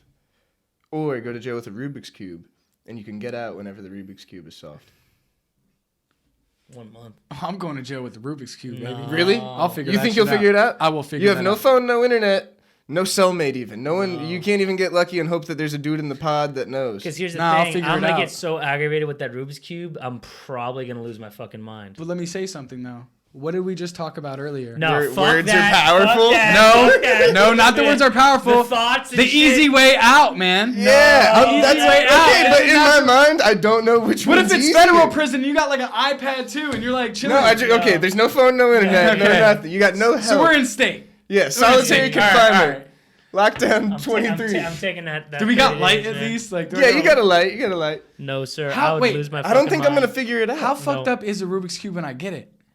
It's fresh out the box. They ordered it on Fresh eBay. out the box. Oh, all I gotta do is twist it up and memorize how I twisted it and put it back. No. sir. Fresh out the box is in like randomly. When it's assorted. fresh out the Yeah, box, yeah. it comes brand new. It comes fixed already. Yeah, it comes That's set. stupid. Yeah. Okay, I twisted it up random combination All right, you twisted up random combination. and then sent it to you like a fucking savage in a package. There's no fucking Yeah, no, way, man. Matt. I gotta tell you, I would really try the Rubik's Cube. Oh my Yeah. god. Because I'm I've taking a solved them month. before. I'm taking a month. I'm taking a month easily, dude. Really? I think so, Absolutely. dude. Why? Yeah. I don't have confidence in myself that I'm gonna figure it out I'm before making a month. friends in that month. I'm building a brand in there. Nick's got the pod podcast. I'll take this to my grave. Releasing I in say that 30 every days. time. Oh my God. I always say that. If I were to go to jail, I feel like I'd be that guy. Like, You would. I feel like Pookie. Like. Oh I'll be my God, Pookie. you would not be Pookie. Okay. I described. He was a neo-Nazi. You don't want to be. Okay, Pookie. no, I would not be Pookie. But I would go there. I didn't tell them about I would Pookie. definitely a go swastika there. on his forehead. And shit. Yeah, dude. I would he go was there with a fucked up. nickname like, Barney, or something like that. Barney. Yeah, where I was I don't like, think yeah, you want yeah. that name in Or jail. I would just pick a random name, and they would call me that, and I would I think just you gotta make go with like a friends. mafia name. You gotta Yeah. be like Nicky Fingers. Yeah, Tony Fraganos, Nah. Oh, you're just gonna go with a completely different Oh name. shit. Yeah. I was The thinking whole- like Nicky Two Times. Yeah, right. Fat Tony, Oh, dog. Your words are things. Yeah, that's true. Nicky the house painter. Yeah, that's it. Yeah. Let it be something like real vague so they gotta Yeah. figure out what it actually Yeah, means. that's He paints true. houses. How 2 bad fingers. can he be? But I got 5 He's fingers. got all 10. I don't know. It's because he chopped Is it the his dude's toes? Yeah, head. it's just 2 fingers. Dude. That's not right. You don't want that reputation in there. Not in there. Do you guys believe in hypnosis? how'd that go? What? It was a question. Like hypnosis for that, Unrelated to that part. No. like pendulum hypnosis, Or even just like going to a person that like the crystal ball lady. Sure, Yeah. any form of hypnosis. Like Rob Dyrdek is very serious about that. I was listening to a podcast with him on it, and he's serious about this thing where like when he was like fucking 21 or something, he went and got hypnotized by some guy like fucking Dr. Pratt or some shit. It's like the Brandon Schwab one with him, right? Yeah, something like that. Yeah, I think. And he is dead ass serious that he got hypnotized for success, and that is the reason that he is successful. But back to the SAT story. And this is I've like a said smart I've man. said this one time. If you really accept something, like I told this story on a podcast where this kid went to go take his SAT. He was a horrible student, like a 2.0 GPA. Went to go take his SATs and almost like aced it when the scores came back. Changed his entire life. Became a great student. Went to an Ivy League school. Became a lawyer. Was making a 6-figure salary. 15 years later, the SAT board sent him a letter and saying, "Hey, your score is actually wrong. You got a 600 on the SAT. You know, we reneged it. That year there was 15 wrong scores and you were 1 out of 15. But with sending him that score, it changed his whole identity. He said, wow, I'm really fucking smart. I'm meant to do great things in the world. So he believed in himself so hard because he got affirmed that he was that smart. Same type of thing. Rob Dyrdek, The placebo. Yeah, The placebo. Exactly. Okay. Exactly. I think that's a great response. I concur. But that, you know, I don't believe Concur means agree, right? Yeah, yeah. I believe. I don't believe in any of that hypnosis shit. I concur. I concur. Yeah, no, I agree. I think like what we were saying, like the law of attraction is so powerful that you can go experience that, and if that's what snaps you out of your funk, to be changed mentally, to think that you now are on the right path, and that's all it really takes. Correct. Maybe that thing was just the catalyst. Yeah. but Absolutely. They didn't have a power. So, okay, I guess now the deeper question. Those people are phony? They have no power? No power. See, I can't touch on that because I've never experienced anything like hypnosis. Right. My dad went to a palm reader one time, and like, you know, he isn't like a... Nah, I know your dad. He's not like a far out dude, you know? He doesn't believe in any fuck shit. He's like, yeah, all right. Right. But he was like, dog, to be honest, the lady said some pretty crazy relevant shit, you know? Like, he didn't walk away going like, oh my God, you know, that was incredible. Enhanced. He was like, there were some things that she said that I was pretty impressed with that I don't really, and like specific, you know? I But know the that's way like the mind works is like if you drive a black F-150, every time you're on the road and your black F-150 passes, you see everywhere. it, right? You start seeing it everywhere. So she can say some shit and you'll make the connection. And you'll make the on your connection because the mind's Because powerful. subconsciously you're probably thinking Correct. about it. I'm looking for the connection. Oh, yeah, I did have a... Yeah. Yeah. That's almost law of attraction again. You know, Correct. you're Yeah. thinking about those things and they manifest. Yep. What else you got? Matt, you're a big gun guy, as we talked about. Yeah, man. I was thinking about this the other day. Oh, okay, here's actually why. I went to the dispensary, Okay. and there was a plain-clothed dude open carrying a pistol on his hip. Not in uniform. What do you mean plain clothes dude? Not in uniform. Like Like a- civilian Oh, clothes. okay. And you can, he's got a holster. Yeah. I thought that was against the law. Like I googled it and it said a police officer, a military person. What if it was like CIA or fucking Nah, they FBI? They still conceal. CIA is not You can supposed have to a be known gun, as CIA. but you conceal it under Yeah. your shirt. You're not supposed to have it shown. Okay. Correct. He was wearing like, it wasn't like military clothes, but he did have on like olive green shirt and pants, and then like the military So style he had his boots. underalls on. He was probably an MP. I guess, and it seemed like maybe he was like patrolling the plaza or something. But I thought it was, you know, just, I'm not even a person that's like, you know, I had my gun on me. I'm not like worried, you know, but it still made me question. Wait, what where'd the you fu- see this? Outside the dispensary. Oh, it's private security. Yeah, 100% that's what I legal. thought, yeah, 100% legal. yeah. So- They're government contractors, dude. They're like retired Navy SEAls. They're basically allowed to So carry that's guns the exception, everywhere. then? Yeah, correct. Yeah. Okay, That's why so security guards at Admiral's Cove could have fucking Correct. guns. They They're open like carry? up there. They're like up there. Like government contractors. They're like they get hired by the FBI to do shit that the FBI is not supposed to be telling people that they're doing. Those Interesting. are those guys. Wow. You know what I mean? okay, so I almost came to the same conclusion by myself, you know. Yeah. Like, he was like doing laps around the building. I just figured he's like the security for the He probably got dispensary. robbed at one time. But it made me think he should have on something that identifies him as that, I feel like, because, and not that race had anything to do with it for me, but it was just a big ass black dude walking around the plaza with the a Glock gun 40 on his on him. hip. Yeah. And like, Yeah. anyone could have easily taken, you know, some Karen driving by could have been like, oh my God, there's a black man with a gun in the plaza. And that's sad. That's Of course, that's, but it's the that's reality. You know disgustingly it's the sad, reality. and that's the reality. But also the other thing is you're right because he should have in a professional setting such as that. Even a security, like, on his shirt I would have identified him as he had a purpose. That dispensary is parallel to the police station, right? Yeah. So you would think that he would have something. This was not the one downtown. It wasn't. No. Never mind. On Belvedere. Different. Yeah. Okay, that's even worse because Right. anybody. If it was right next to the police station, you'd almost assume, oh, he must just have walked over on his lunch break from the police station. Yeah, he's cool. So I was thinking Mad Men. Right. But so with that being said, yeah, I mean that's not good because I can go on Amazon and order something that looks like military clothes. No, not something. I can order the thing. Specific medals to an admiral, stolen valor, whole 9 yards. I would never do that. If I ever find if somebody's stealing valor, I was never in the military, I'll punch them in the mouth, and I love everybody. Of course. Yeah. But you don't steal somebody's valor that risks their life for their country. That is very, very wrong. I got a big question for both you guys. Hold on, let me transition. Yeah. I didn't even get to the actual question. That was the event that stemmed this. But let me ask you, it made me think, do you think if open carry was a thing in Florida, meaning people don't have to hide it under their shirt, you can see that they have a gun on their hip, do you think that would be a good thing or a bad thing? Good thing. Bad thing. If everyone would know that everyone had a gun. It would be an intimidation factor, in my opinion. Right. I see where you're coming from. Yeah. I see where you're coming.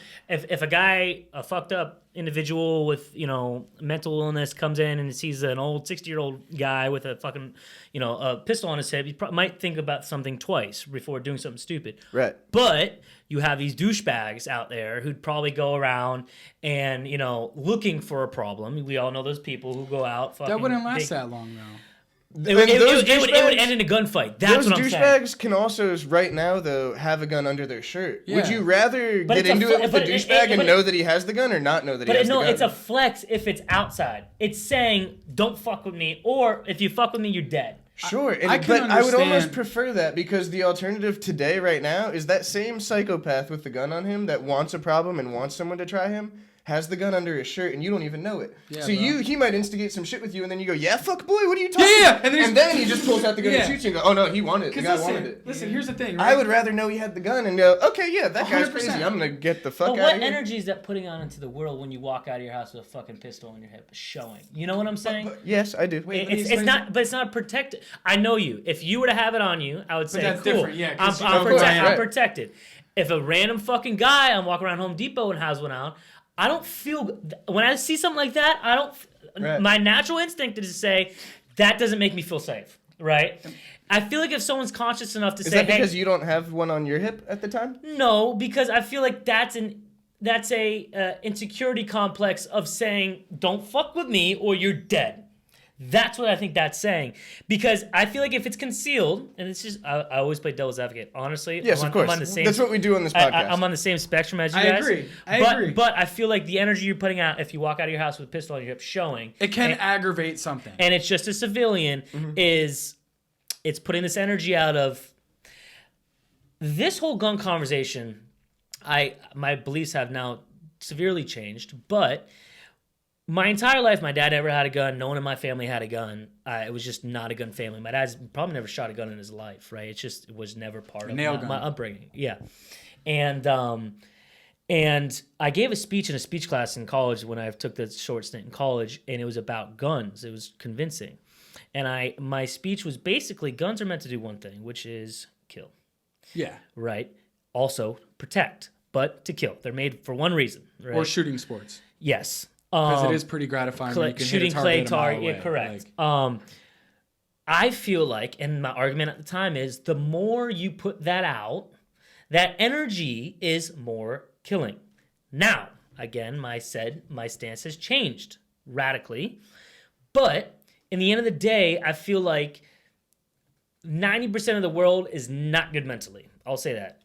Now, today. Correct. Today. No. Correct. So that doesn't mean they're bad people, but I'm saying people are hotheads. People pop off. People get in fender benders, and people get shot. And so putting more guns in the hands of people that I don't know, I don't necessarily feel comfortable about, right? Because I know a lot of fucking stupid, ignorant people. Correct. But let me just cut in for 1 second. the change of this law of open carry doesn't put any more guns in anyone's hand. Yeah, they're all there still. The guns are still there. It's just whether or not you're allowed to see that the person has it or not. But we're not advocating for more guns. Maybe someone who didn't want a gun, but will go buy a gun because now no one will fuck them because they got a gun on their head. I don't know. I guess, but that seems there's no reason they couldn't have that same complex today with concealed carry, if not more so. I would feel that way right now because it's like, at Publix, you have no idea how many people have a gun on their hip. And I guarantee you people in there do. Absolutely. At any given moment, you walk into Walmart got 2 guns or Publix, everywhere I go. There's people in there with guns that you don't know about. Yeah. That doesn't make you feel more uneasy.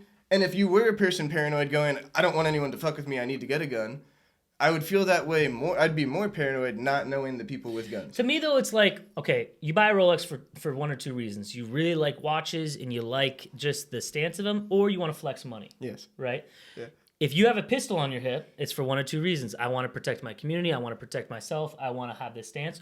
Or I want to flex. I want to fucking start issues. No, right. And so that's the difference. I don't think that necessarily means I want a problem. And if you two have pistols on your hip, it's for reason A, which is a good reason. But what I'm saying is there's going to be a lot of people out there who wear it on their hip as a flex, as a stance, and as a point. But let me ask you something. So I agree with you 100%. I want to answer something that you said. You said you think it's not a good thing because there's people out in the world that are not mentally stable, right? Correct. So one of the things that I've always said about gun control is it's lacking in the state of Florida. And dude, I bought in guns out front of a freaking Walmart. Yeah. Like that's not okay. It's not cool, yeah. right? I mean, I gifted him a gun. Yeah. That's my boy. Right. Gifted. I went to his house and said, "Here, bro, here's a 45. I love Yeah. you." You know, and you know, like. That is different because I know Pete isn't going to go off a gun that I bought and pop somebody. And if he does, and the cops come around, I'm going to be like, you damn right, he shot him. Came in his house. Hell yeah, I'll buy him another gun. You can take that. Here, B, here's a Glock, you know? My dog. And that's just how it is. But also, when it comes to gun control, if it did go to open carry. You would still need a permit.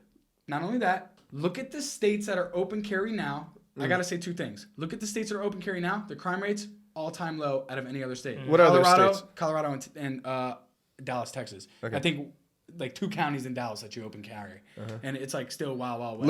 Low crime rate. Extremely low crime rate, right? Yeah. And then what I also think is, if you don't have a concealed weapons permit in the state of Florida, if you don't have a record, you can buy a gun.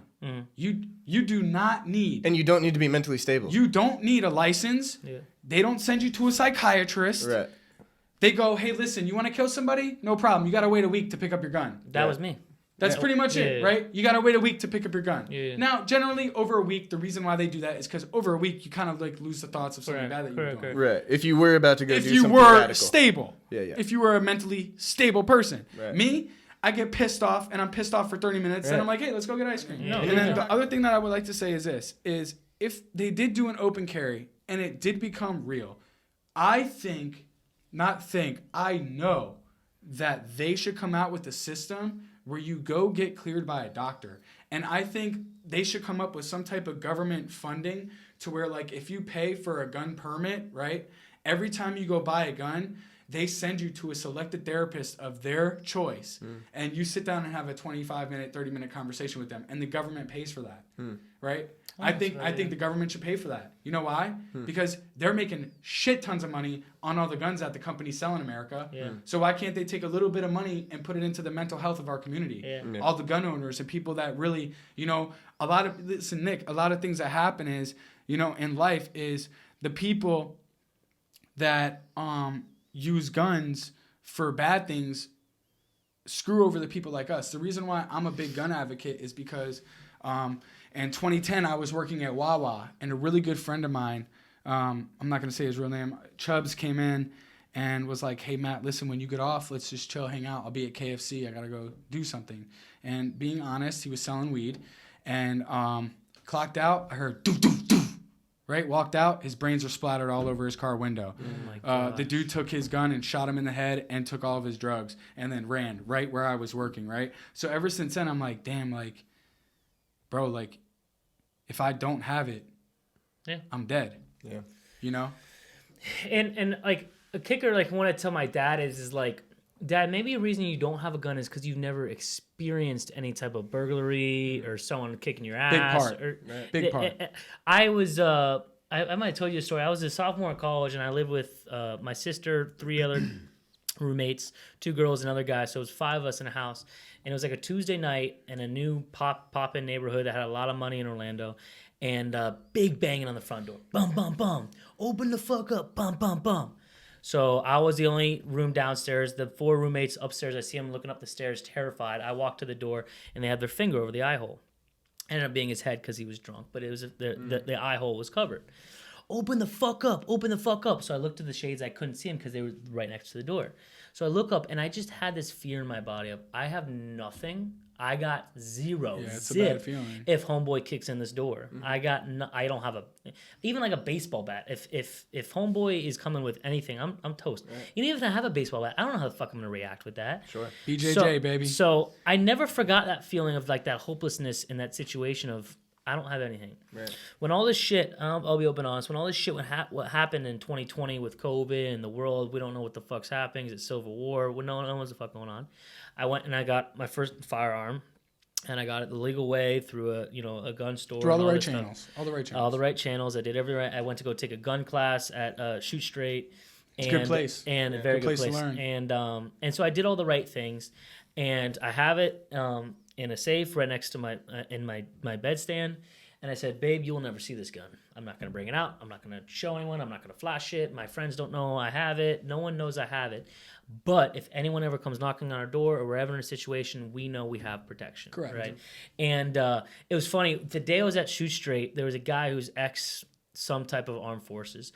And he asked this, looked like an old Jewish couple that were getting a class from him about defending yourself, right? And he goes, if a burglar busts through your door, 2 guys bust through your door with guns, what do you do? And the guy said, I'm going to put my wife and my kid in the room, and then I'm going to go and confront them. And he goes, no. You close every door between you and them. You go back into the room with them, and if they come through that door, you shoot. Correct. Right? So, again, my also kicker to guns is, and this is the reason I took the classes, not everyone, people go out and get guns, but then they don't know how they're going to be in scenarios. You know, when your adrenaline's running and someone's trying to take you or kill you or do something to you, you don't know how the fuck you're going to react. You don't know how to tell your body to pull that trigger. That's right. You know, it's 5 pounds of pressure, but like, I don't know. So, in the end of the day, I got a firearm to protect myself. I am going to go get my concealed, and I think I'm going to keep one in the house and one in the truck. In the truck. Always. On me. One on the boat also. Exactly. One on the boat also. Because, again, you just never know. But I'm responsible with it. The problem is you always see gun control and bad things on the news whenever something bad happens. You never see any good gun control. Never. Or like whenever Pete, for the first 2 months we started really hanging out again in this last 6 months, come over every day in the same fit, you know, in sweatpants. And 2 months later he goes, yeah, I'm carrying. And now since like I know Pete and his personality, I wasn't like, oh my God, I'm scared. I was like, oh, I'm protected. Like if one of these guests comes over and I don't know, wants to start issues or whatever, sweet, you know? You'd be surprised. Exactly. You know Pete is there. Is there. My one kicker, and the question I wanted to ask you guys is, I understand pistols. I understand if you want to go buy a rifle for hunting. I understand a shotgun. The one thing I haven't really necessarily wrapped my head around. I love you for bringing this. Is this is a good point. Why do you need 10 ARs? Why? Listen, let me finish. Why? I'm excited. This is the best. Why do you need? And I might answer your answer before even finishing the question. Correct. But why do you need an excess? It's not to hunt. You're not joining the army, right? I get the original point of it is the Second Amendment was drafted because ultimately, if a tyrannical government tries to overrun you, you will have protection against that. But guess what? If the U.S. government wants to go against its citizens and is dropping hydrogen bombs on us, a fucking AR isn't going to stop that, right? So I built a house for a multi-million-dollar client, and he had a 50 cal, 3 other rifles, I think 10 pistols, 4 shotguns, right? He was a gun room. It was a gun safe room. probably with about a $500,000 worth of shit. Way right? more. It probably way more. The 50 cal was probably just the ammunition for that's probably $10,000, right? But I built that and I said, wow, this guy's the most straight edge guy in the world. I would trust him with my life. I want him to teach me. But if this guy ever fucking, for some reason, his girl cheats on him, he loses his mind, he is taking out a town, right? Oh, he'll take you out with that 50 a mile away. But that's what I'm saying. So even though I trust him and he's an amazing guy, it scares me that because people have it. like you said, Matt, you don't have bad anger problems, but sometimes you fucking pop off, right? One day, that's why they're in the safe. God forbid, I'm not talking about you, but one day someone in your position comes home and he has a lovely girl, but say the girl is cheating on him with a dude right in front of him, right? Yeah. And there's a fucking AR sitting right next to the door.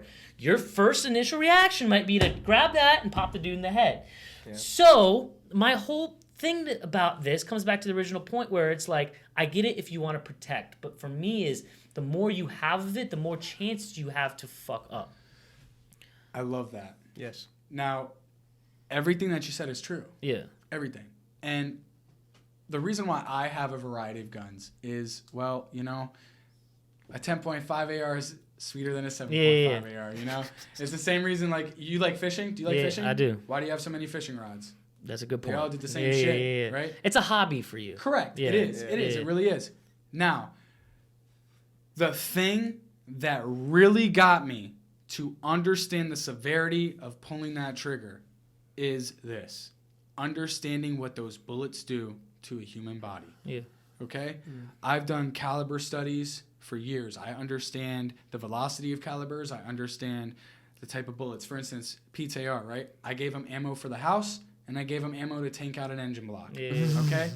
He has ammo for different... If he's getting chased down... 3 in the engine block, they're done, right? You don't even need to kill them. Take out the engine block. Yeah. If they're in his house, he pops them, their arm pops off their shoulder. You know what I'm saying? Their arm pops off their shoulder. I'm just saying. But the bullet doesn't go past that. Right, which is important because I live in an apartment building, and he made the point, like, you can only shoot this in here because it won't kill your neighbor. You know? It's like, this will go through that wall, and in the car down the street. Because bullets, they go places, bro. But my kicker to that is, like, so someone busts open your door, right? Or they know you're a tattoo artist. They know you got a bunch of cash on you or something. Yeah.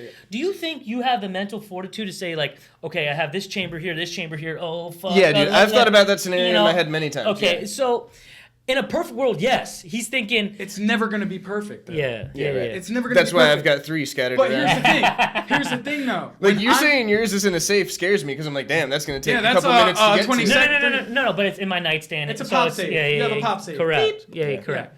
With Pete, right? Pete's a genius. If somebody comes in there, first of all, his client is aiming at the door, right? Second of all, you can hear somebody fart in the hallway of that building, right? That's true, yeah. So the thing with Pete's situation is also his Glock, I'm very aware of my surroundings, right? It's right. I need to make sure I can. It. I need to make sure I can gold grab boy it. you talking about? Yeah, it's not gold anymore. I took it off. Shit. But I need to make sure I can grab it if something happens, right? Because I got mine, but you know. It's right there, right on top of tucked the under the desk. desk. Yeah, I seen it. So something happens. Yeah. Bop, bop. Yeah. Center mass, 2 in the chest. Yeah. Call the cops. We're all good. They take the gun for a month. Yeah. They give it back, and that's that. Yeah. It's all about where your head is, right? You have to have emotional control. Like I said, if I caught my girlfriend cheating, right? First of all, I'm not gonna shoot him. Yeah. All right. I'm gonna beat the fuck out of him. All right. I'm not gonna shoot him. I don't want to kill you, bro. Yeah. I want you to have a lesson, so you know. I'm already done with her at this point. But I want you to know that anybody that you know who knows me, they know. All right? I don't need to kill you. You understand? And where that comes from, the confidence of training. You know what I mean? Me, I used to get my ass kicked so many times as a kid, but dude, I've been in so many fights that I'm not scared to fight. You know, I have confidence in myself. You know what? Okay, you punch me in the nose. My dad used to beat the shit out of me, bro. My dad was a grown-ass man hitting me like a man, right? And then it got to the point where I would get into a street fight with kids that are 16, and they go, "Kid," and I'm like, "Dude, you're a bitch." You know what I mean? Like, kid. That's why my nose is like this. I would just eat all the punches. And you know, when you have that type of confidence in the situation, your gun's right there. I'll double leg him and choke him the fuck out, and let the cops pick him up. You know. And to your point too, Nick, like, you don't need to have the AR laying around or even have 50 guns at the house to be able to make that same choice. If you walk in to your house and your girlfriend's cheating on you, and I've got my concealed carry gun on my hip right now, which is the way the laws are right now, I could still decide to pull it out and shoot that guy. But a part of the whole process of, like, getting that concealed carry permit is, like, learning when is the appropriate time Severity. to use it, when is self-defense, and what the consequences are for abusing it. Because that's like the part that never gets talked about too, is like there's consequences for every bullet that comes out of that gun. If You're responsible for it. Sorry, Pete, I'm so sorry. No, you're good. If you pull that gun out and you don't shoot it, you're going to jail. Right. Really? Let's say I'm at a Walmart shopping center and some dude's like, hey, bro, fuck you. I'm going to kick your ass. And I get out of my truck and I'm like, what, bro? Like, why do you want to kick my ass? Like, I'm sorry, man. I'm just trying to go in Walmart. He gets out and he's like 6'5", and I pull it out and I'm like, oh, shit. Like, leave me alone, bro. Leave me alone. And I don't shoot him, I'll go to jail. If I shoot his ass and they got it on camera, him approaching me, I don't go to jail. Yeah. You go to jail if you actually don't use it. That's how ass backwards the laws are, right? In the state of Florida, you go to jail for assault and battery and disorderly conduct and aggravated assault if you get into a fist fight. Those are the 3 charges they try to hit you with, okay? I know this because I worked downtown and I was fighting all the time when I was a bouncer. Yeah. Everybody tried me because I was small. Shout out Aaron, Myers Lounge. I love you, buddy. You're the best. You're the best ever. We got to get Aaron on here. Yeah. Oh, Aaron, I love you. You know this. Yeah. Aaron, come on the podcast, bro. You're the best. So, and Aaron would be a great guy for this. Yeah. Hell yeah. But as I was saying, understanding. Those are the charges you get if you get in a fist fight. Yeah, those are the charges. Understanding that those are the 3 charges that you get in a fist fight, right? Mm-hmm. So after those 3 charges, if instead of getting in a fist fight, you were just scared, cops don't know if you know how to fight. Yeah. They don't know that you're going to, Gracie Jiu-Jitsu in Orlando or whatever. Like, they don't know that you're going there, right? Yeah. So, like, you could choose.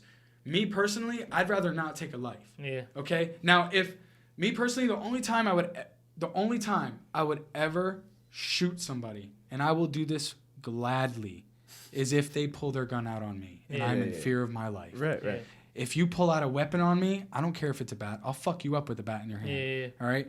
I will not shoot you. But if you come at me with the gun, I will kill you. Yeah. Okay? That's my standpoint on it. And at the end of the day, if you use that gun and it's not in a justified scenario, you go to jail. You know, like there's a consequence for using it. They do extensive research. Right. And it's almost, the ball is against you in most of those scenarios. You know, you're usually fighting to prove that it was justified. They have insurance for it. And I guess it's just sad. I mean, there's so many fucked up things with the media, but I guess it's just sad that, a perception of a gun is so fucked up because the only time we hear about it is when a 16-year-old kid shoots up a fucking school and kills 10 kids, And that 16-year-old kid should not have access to a gun. Correct. Right. And the parents do deserve to go to jail. I think it's so good. Yes. I think it's so good in Michigan, this kid that shot up the school, the freshman, that they're prosecuting the parents. 100%. 100% they should go to jail. They gifted him the gun, is that correct? The dad bought it on Black Friday with him and was gifting it to him on Christmas. Yeah, that's pretty crazy. The kid shows up. Black Friday, yeah. Black Friday. That's crazy. And you want your kids to play Call of Duty at 10 years old? Yeah.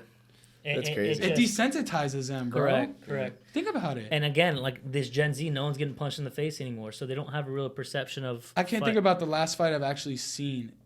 Like they don't anymore. Like of kids in a club, like kids don't fight anymore. No. Well, you can't because you never know who's got a gun. That's a kicker too. Or you never know who's trained. Yeah, you never know who's trained, man. I've seen some rumbles. Even if you come out on top in that scenario, you're getting sued next month. Like because you defended yourself and you trained yourself to defend yourself for a situation like that. You get sued because you're labeled as a weapon. You get out of there with your life, and now you lose all your money. As a weapon. Right. You know how to choke somebody. Everyone just has to keep their hands to themselves. Yeah. Just be happy. Buy them a drink. Yeah, chill out. Get them a piece of pizza. Forget about it. Now you done. Yeah. You got anything else for us, Pete? I got a ton of stuff on here. Do we want to keep going? Stupid questions. Give me some fun ones. It's a good night. This has been fun. Yeah. This one will be quick. Do you guys fill your tank all the way every time you go get gas? Every time. That's a funny question. Every time. I didn't all throughout high school and most of college, but now I do. Yeah. JoJo only puts $20 in every time. I can't be like that. Every time she gets gas, $20. I used to be. She's got plenty of money, by the way. Like she can fill her tank every time. Yeah. She does $20. No, I can't do that because that's more trips to the gas station. I don't know why. Yeah. I have to run around to different jobs and people, and it's like that 10 minutes, 20 minutes at the pump. Yeah. Forget about it. I'd rather just put the 70 in, $80 at that one time and call it a day. That's a fat tank. I do that 3 times a week. Hers is only like $30. That's the other funny part. It's only like $30 to just fill it. Nick and I probably do that 3 times a week. I got a 22-gallon truck tank. Yeah. What's it cost to fill that bad boy? Now, $78. $70. You guys put regular in it? Yeah. I put regular, but I'll add like an octane booster every other. What's that fill. mean? So what it does is it basically it boosts the octane quality so your engine runs cleaner. It's something you pour in your gas tank? Yeah, it's an additive. So like I only get it from Shell. Like, or you can get the Royal Purple, which I also recommend. I get that on Amazon. Interesting. And what it does is like I just found my engine running so much nicer. Yeah. I really did, and I do it every other tank. I treat it. Let me tell you guys something weird about myself, and tell me if... It's weird. Please tell me if you can relate. All right. Every time I pee in a toilet... Do you get some on the toilet? I try not to. I'm pretty good at my aim. I sit when I pee. Sometimes, though, it comes out... I sit when I pee. Oh, my God, dude. Sometimes it comes out the two directions, and then you just can't help it. But what I was going to say is when I pee in a toilet, I flush before I'm done peeing. It's a game we play. I do that. You guys do? Oh, I do that. I thought I was just about to say some weird shit. Yeah. I try to time it perfectly to... Well, Right. I So when it fills back up, I'm like, oh, it's done. Yeah, okay, sick, yeah, dude. yeah. Cool. Yeah. Woo! All right, sick. Okay, Yeah, cool. no, that was Are you that's actually a good question. Are you an aisle or a window person on a plane? Window. Window? Oh, dude, I'm glad you said that too. Do you guys have any anxiety about flying? No. You're completely fine on a plane. Love it. You like going to the airport and shit, or you hate that part? I hate the Hate airport. that, But You're during good on a plane? I'm straight. You do a lot of traveling. A little Xanax wouldn't help, but it wouldn't hurt. I've never done that before. I was gonna ask you, have you ever? No. So that's you'll fall asleep in security. As a child, even up until like 21 years old, I went on a trip, and I remember being completely fine on the plane, zero worries.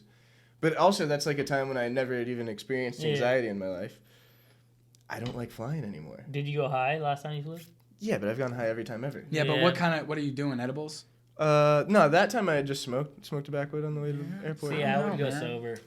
But I don't do anything not high. You know? So good. I'm I do flying everything out. high. I'm actually flying out this Saturday, Christmas. So this is actually a good conversation. And I mean, I made it through. You know, I was fine. And JoJo even has a Xanax prescription. Yeah. I don't know if I should even say that on this podcast. No, it's a prescription. But she was going to share it with me. You're not Yeah. supposed to do that with your prescription. No. Okay. But she was like, "Yeah, you want one of these?" And I was Yeah, like, "No, because that's another slippery slope. Yeah, you know, maybe I correct. like it." Oh, that Yeah. made me feel better. Right, I don't want to do no. that. This helps my anxiety. Nah, I'm straight. You know what helps me, Pete? Yeah. So I used to be nervous, but my favorite movie's Top Gun, and I always pretend I'm actually flying the plane during takeoff. So that doesn't work because you're Works not. I would be like, I wish I was flying. Nah, I'm Maybe like, I'd feel you got better. this, Goose. You got this. There's a lot of crashes in that movie too, Well, isn't if there? it crashes, bro, look. That's how I justified it to myself. If it crashes, You're done. I don't even know what Stick your head in happened, so between your it's legs and all kiss You're your good. damn with the Bye. 2 minutes before it crashes. It's fucking horrible. Yeah. Bitch, Things please, on. nah. I don't like none of that.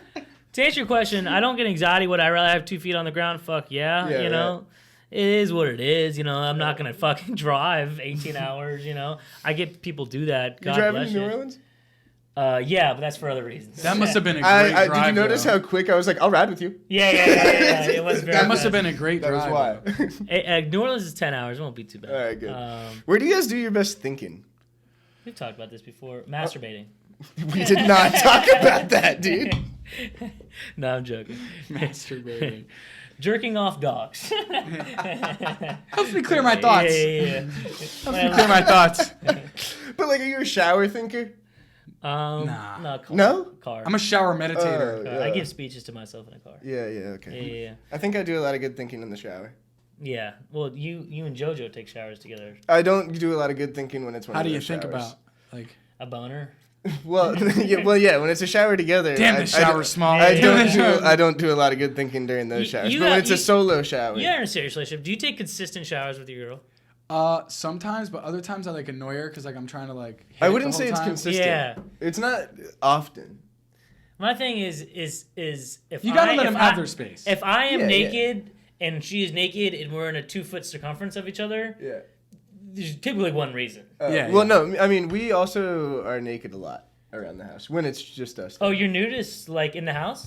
I mean, like underwear only, probably. Probably comfortably. Yeah, Comfortable. right. Lounge. Yeah. If we're sleeping in the bed with Bruce, I put underwear on because I feel weird putting my penis on Yeah, his body. he's He, furry don't- and I don't he know- spoons me and shit. So yeah. you sleep naked? Not with Bruce, no. Before Bruce, yeah. But I don't like that because I feel sometimes my butthole rub the sheets. Nah, I My love. butthole is sleeping tucked comfortably in between But my some- butt between cheeks. my ass cheeks. It's hidden. How does your ass like open like that, dude? You got a butterfly Bro, booty. what? I got a This shit open I got a up. frog butt, dude. Speaking out. No, Baboon butt? sometimes like I'll snuggle in the sheets and I feel it touching my butt. Dude, how do you snuggle the sheets up your crack? I don't know. Dude. What is this sensation you're Nah, I love talking you, about, Nick. bro? I don't like none of that, dude. You That's know? funny as fuck. Do you ever But like, what level of clothed are you? You just wear boxers? Boxers typically. Yeah. I don't like my butthole on my sheets. Do you ever find you sniff your butthole to make sure nothing's back there? No. Dude, I'm not a dog. I mean, as a child, or like, there's been a time in my life when I definitely have. You know, I remember when I was a little kid. In the last like 10 years, probably not. Oh, me? No, I don't. you were asking for a friend? Yeah, for a friend. A fan submitted that one. You guys know there's an Amazon store in the mall? What? There's an Amazon store in the mall. I hate everything about Amazon. What is that, dude? You go there and there's like, it's like, you know what it is? You've been in there, right? I didn't go in. I was pissed when I walked past it, and I immediately went to our notes app and was like, "What the fuck is this?" Do you remember the school book fairs? Yes, I loved those. It's just like a school book fair. That makes me upset. I fucking love crayons, coloring books, like things like just random shit. What was the book fair guy? Dr. Underpants? Yeah, Captain Underpants. I like that shit. Yeah. And then, I loved the Scholastic Book Fair, to be honest. Yeah, it was Captain Underpants, and then the Magic Treehouse was like a series. series. I think. That's right. That was the Magic Treehouse was a big series. You try to scrounge up some money to buy some nice mechanical pencils and shit. You know what I'm saying? Yeah, I think I really just liked that it was a break from class. You know, it was like time to not. It's almost like when you walk in and you see the projector and like you know that you're gonna get to watch a movie that day. Straight, like, fuck yeah. you know? I'll stay in class today. Yeah, right. Usually I was the guy that would sit in. Matt Halpen. Here. Yeah. Out. I gotta take a shit. And I want to come back. How young did that start? Like, what grade do you remember you skipped your first class? Do you remember? So sophomore year. Oh, okay. Because freshman year I was like, this is gonna be good. Like if I just focus and I'm a good kid, I'll go to a good college and maybe I can get out of a foster home and shit and all that stuff, right? And then I went to school and I was like, yo, fuck this shit. Sucks, yeah. I was like, this I shit skipped sucks. in middle school, but Really? you obviously couldn't leave the school, but You were always badass. Well, I went to school in the city in middle school, so it was hard. True. Well, no, I mean, I just stayed inside the school. I literally would like go to the bathroom and just sit in the bathroom for the entire 45-minute class. Oh my god. On my jailbroken iPod Touch. I remember those days. Do you guys ever get random boners anymore? No, dude, it doesn't work like that anymore. Wow, I never thought about Well, that. okay, I won't say never. Like sometimes, Like wake up in the morning and you're like, oh hey. Do you remember in your adolescence, like it was literally like all the time in class and shit. Bro, I'd be like, come on, bro, the bell Yeah. just rang, and I have Yeah. to fucking belt tuck it, and Yeah. it's touching your belly button. The and first shit. few like years of having sex too, it was like after you're done having sex, nothing changed down there. You know, you could go right back. Correct. Now it's almost like Damn, an bro. instant reaction. Yeah. Post-nut clarity. It's like, No. come on. No, I don't mean that. I just Okay. mean it goes limp almost Yeah, instantaneously goodbye. afterwards. Yeah. I don't regret it. And post-nut clarity means you like regret what you just did. No, post-nut clarity is like I'm the horniest. I am so good with not having sex right now. Right, but the clarity part is like you your usually did some nasty dissatisfaction. shit during that horny phase. Like Was that a tranny? yeah, Like something like that, like- question what Yeah. you just searched on Pornhub before exactly. Yeah, like- clarity isn't like, oh my god, what the fuck was I watching? You know? Did I just watch a horse fuck a bitch in a barn? Right, like, exactly. what? Like, no, you know, like. Oh my god, you know he's looking up some animals. That was way too specific. No, you know where I actually thought about that? Man jacks off horse. No, so Dog. no, there was a movie with Ben Stiller a long time ago where his dad's girlfriend, they went to like Mexico and they did this show, and all of a sudden like a girl came out and she was getting railed by the donkey. No. And that just made me think about it. I don't think you could make a movie like that anymore, right? Bro, watch Tropic Thunder. And that was like the that was last so funny, dude. like that was like That the was so last movie funny. because like here's the thing, like I'm such a big comedy fanatic. Yeah. Like me, when a black dude pretends to be white, I'm all for it. Can you Yeah. still make that movie, you think? Can you make Absolutely. Dave what was Chappelle that? White could. Chicks? Was that what No, that no, was? no. Dave Chappelle could, that's it. This isn't me playing like the race card at all, but you could roast the fuck out of white people. All day. Yeah, but yeah. you can't be white and be Will a it, black be person. it doesn't get canceled though, you think? No. It does fine, no negative publicity? No, I think you to the white man, you could like literally roast them sideways, and you're straight. But Robert Downey Jr. in that movie Yeah, where he was so like, I'm the dude disguised as a dude Yeah, playing yeah, another yeah, dude. yeah, Like yeah. that was like brilliant, Yeah, bro. yeah, Like yeah. but today, dude, think about a time that they last put Tropic Thunder on TV. What was Tropic don't. Thunder? I don't know. Tropic Thunder, Jack Black, Robert Downey Jr. Killer cast, bro. Is Killer really, cast. really good. What about, you I'll guys send ever it to see you. The Ringer? Yeah, that's another one. Wait, explain that. The Ringer was about when the fuck do we get ice cream? Johnny Knoxville and cheating in the Special Olympics. Like a not mentally challenged guy enters the Special Olympics. Can you make that movie today? Ice cream. When the fuck do we get ice cream? Yeah, that's the iconic quote. Can you make that movie today? Yes, because that movie was inspiring for that. I guess you're right. He didn't say anything negative. If anything, that was like a movie to make us aware of like the qualities of those intellectual people. Correct. I guess, but I just see people having an issue with Johnny Knoxville pretending to have Today 1,000%. Right. It would not Well, work. in today's world. Oh, that was the question. In today's world, you're gonna offend someone doing literally anything. Yeah, I'm sure. This podcast, I feel like a few topics we definitely. Yeah, we're fucked. We got a little sketchy on this one. Matt, we had talked about so much over the course of the podcast, and I know we talked about a lot of serious things. If you were to leave them with one thing on, life and a perspective that you have, such enormous perspective on life, what would you give them? To everybody out there, the number one thing I would say is life's a bitch, okay? You're going to have excuses every day. You're going to have failures every day. You're going to have more bad days than good days sometimes. You're going to have good days more than bad days. And you're going to have ups and downs. And I've said this before. It's how you handle your downs that get you to your ups. And it's how you handle your ups that keep you going up. So in life, and to answer your question, persevere, make the right choices, and be against all odds. You got everything tagged on. All right? So every day I wake up and I look in the mirror and I know that I'm against all odds because, I earned this. I planted the tree where I'm plucking fruits from. And you're not going to be in the best position in your life in 2 years, 3 years, 4 years, 5 years, 6 months. It may take 10 years, 20 years, but it only takes one moment to change your life for the better. So be patient. You're young. 20s, 30s, you're young. Enjoy life, pursue it, and persevere and don't give up. And it all goes together. And that's what I have to say. Oh, yeah, awesome, man. That was great, dude. Guys, thank you for watching, listening, viewing, and subscribing. That was amazing. We really crossed over everything. For you guys dealing with a difficult journey or you're dealing with problems, attack them. Yeah. I know I've said it in the past on podcasts, but I'm dealing with this shit and I've been pushing it off, and now we're attacking it. Listen to Matt's wise words. He has experience, and obviously he's doing great shit with the hand he was dealt. Mm-hmm. Guys, continue to tell your friends and family about this. We're trying to grow our podcast, spread our word, inspire, educate, and entertain. Yeah. We'll see you guys next week. This is Matt Halpen. Love you all. Take care. Good shit, dude. That was awesome, man. That was awesome. Bro. That was fucking awesome. First of many more, man. Good job, Good dude. one.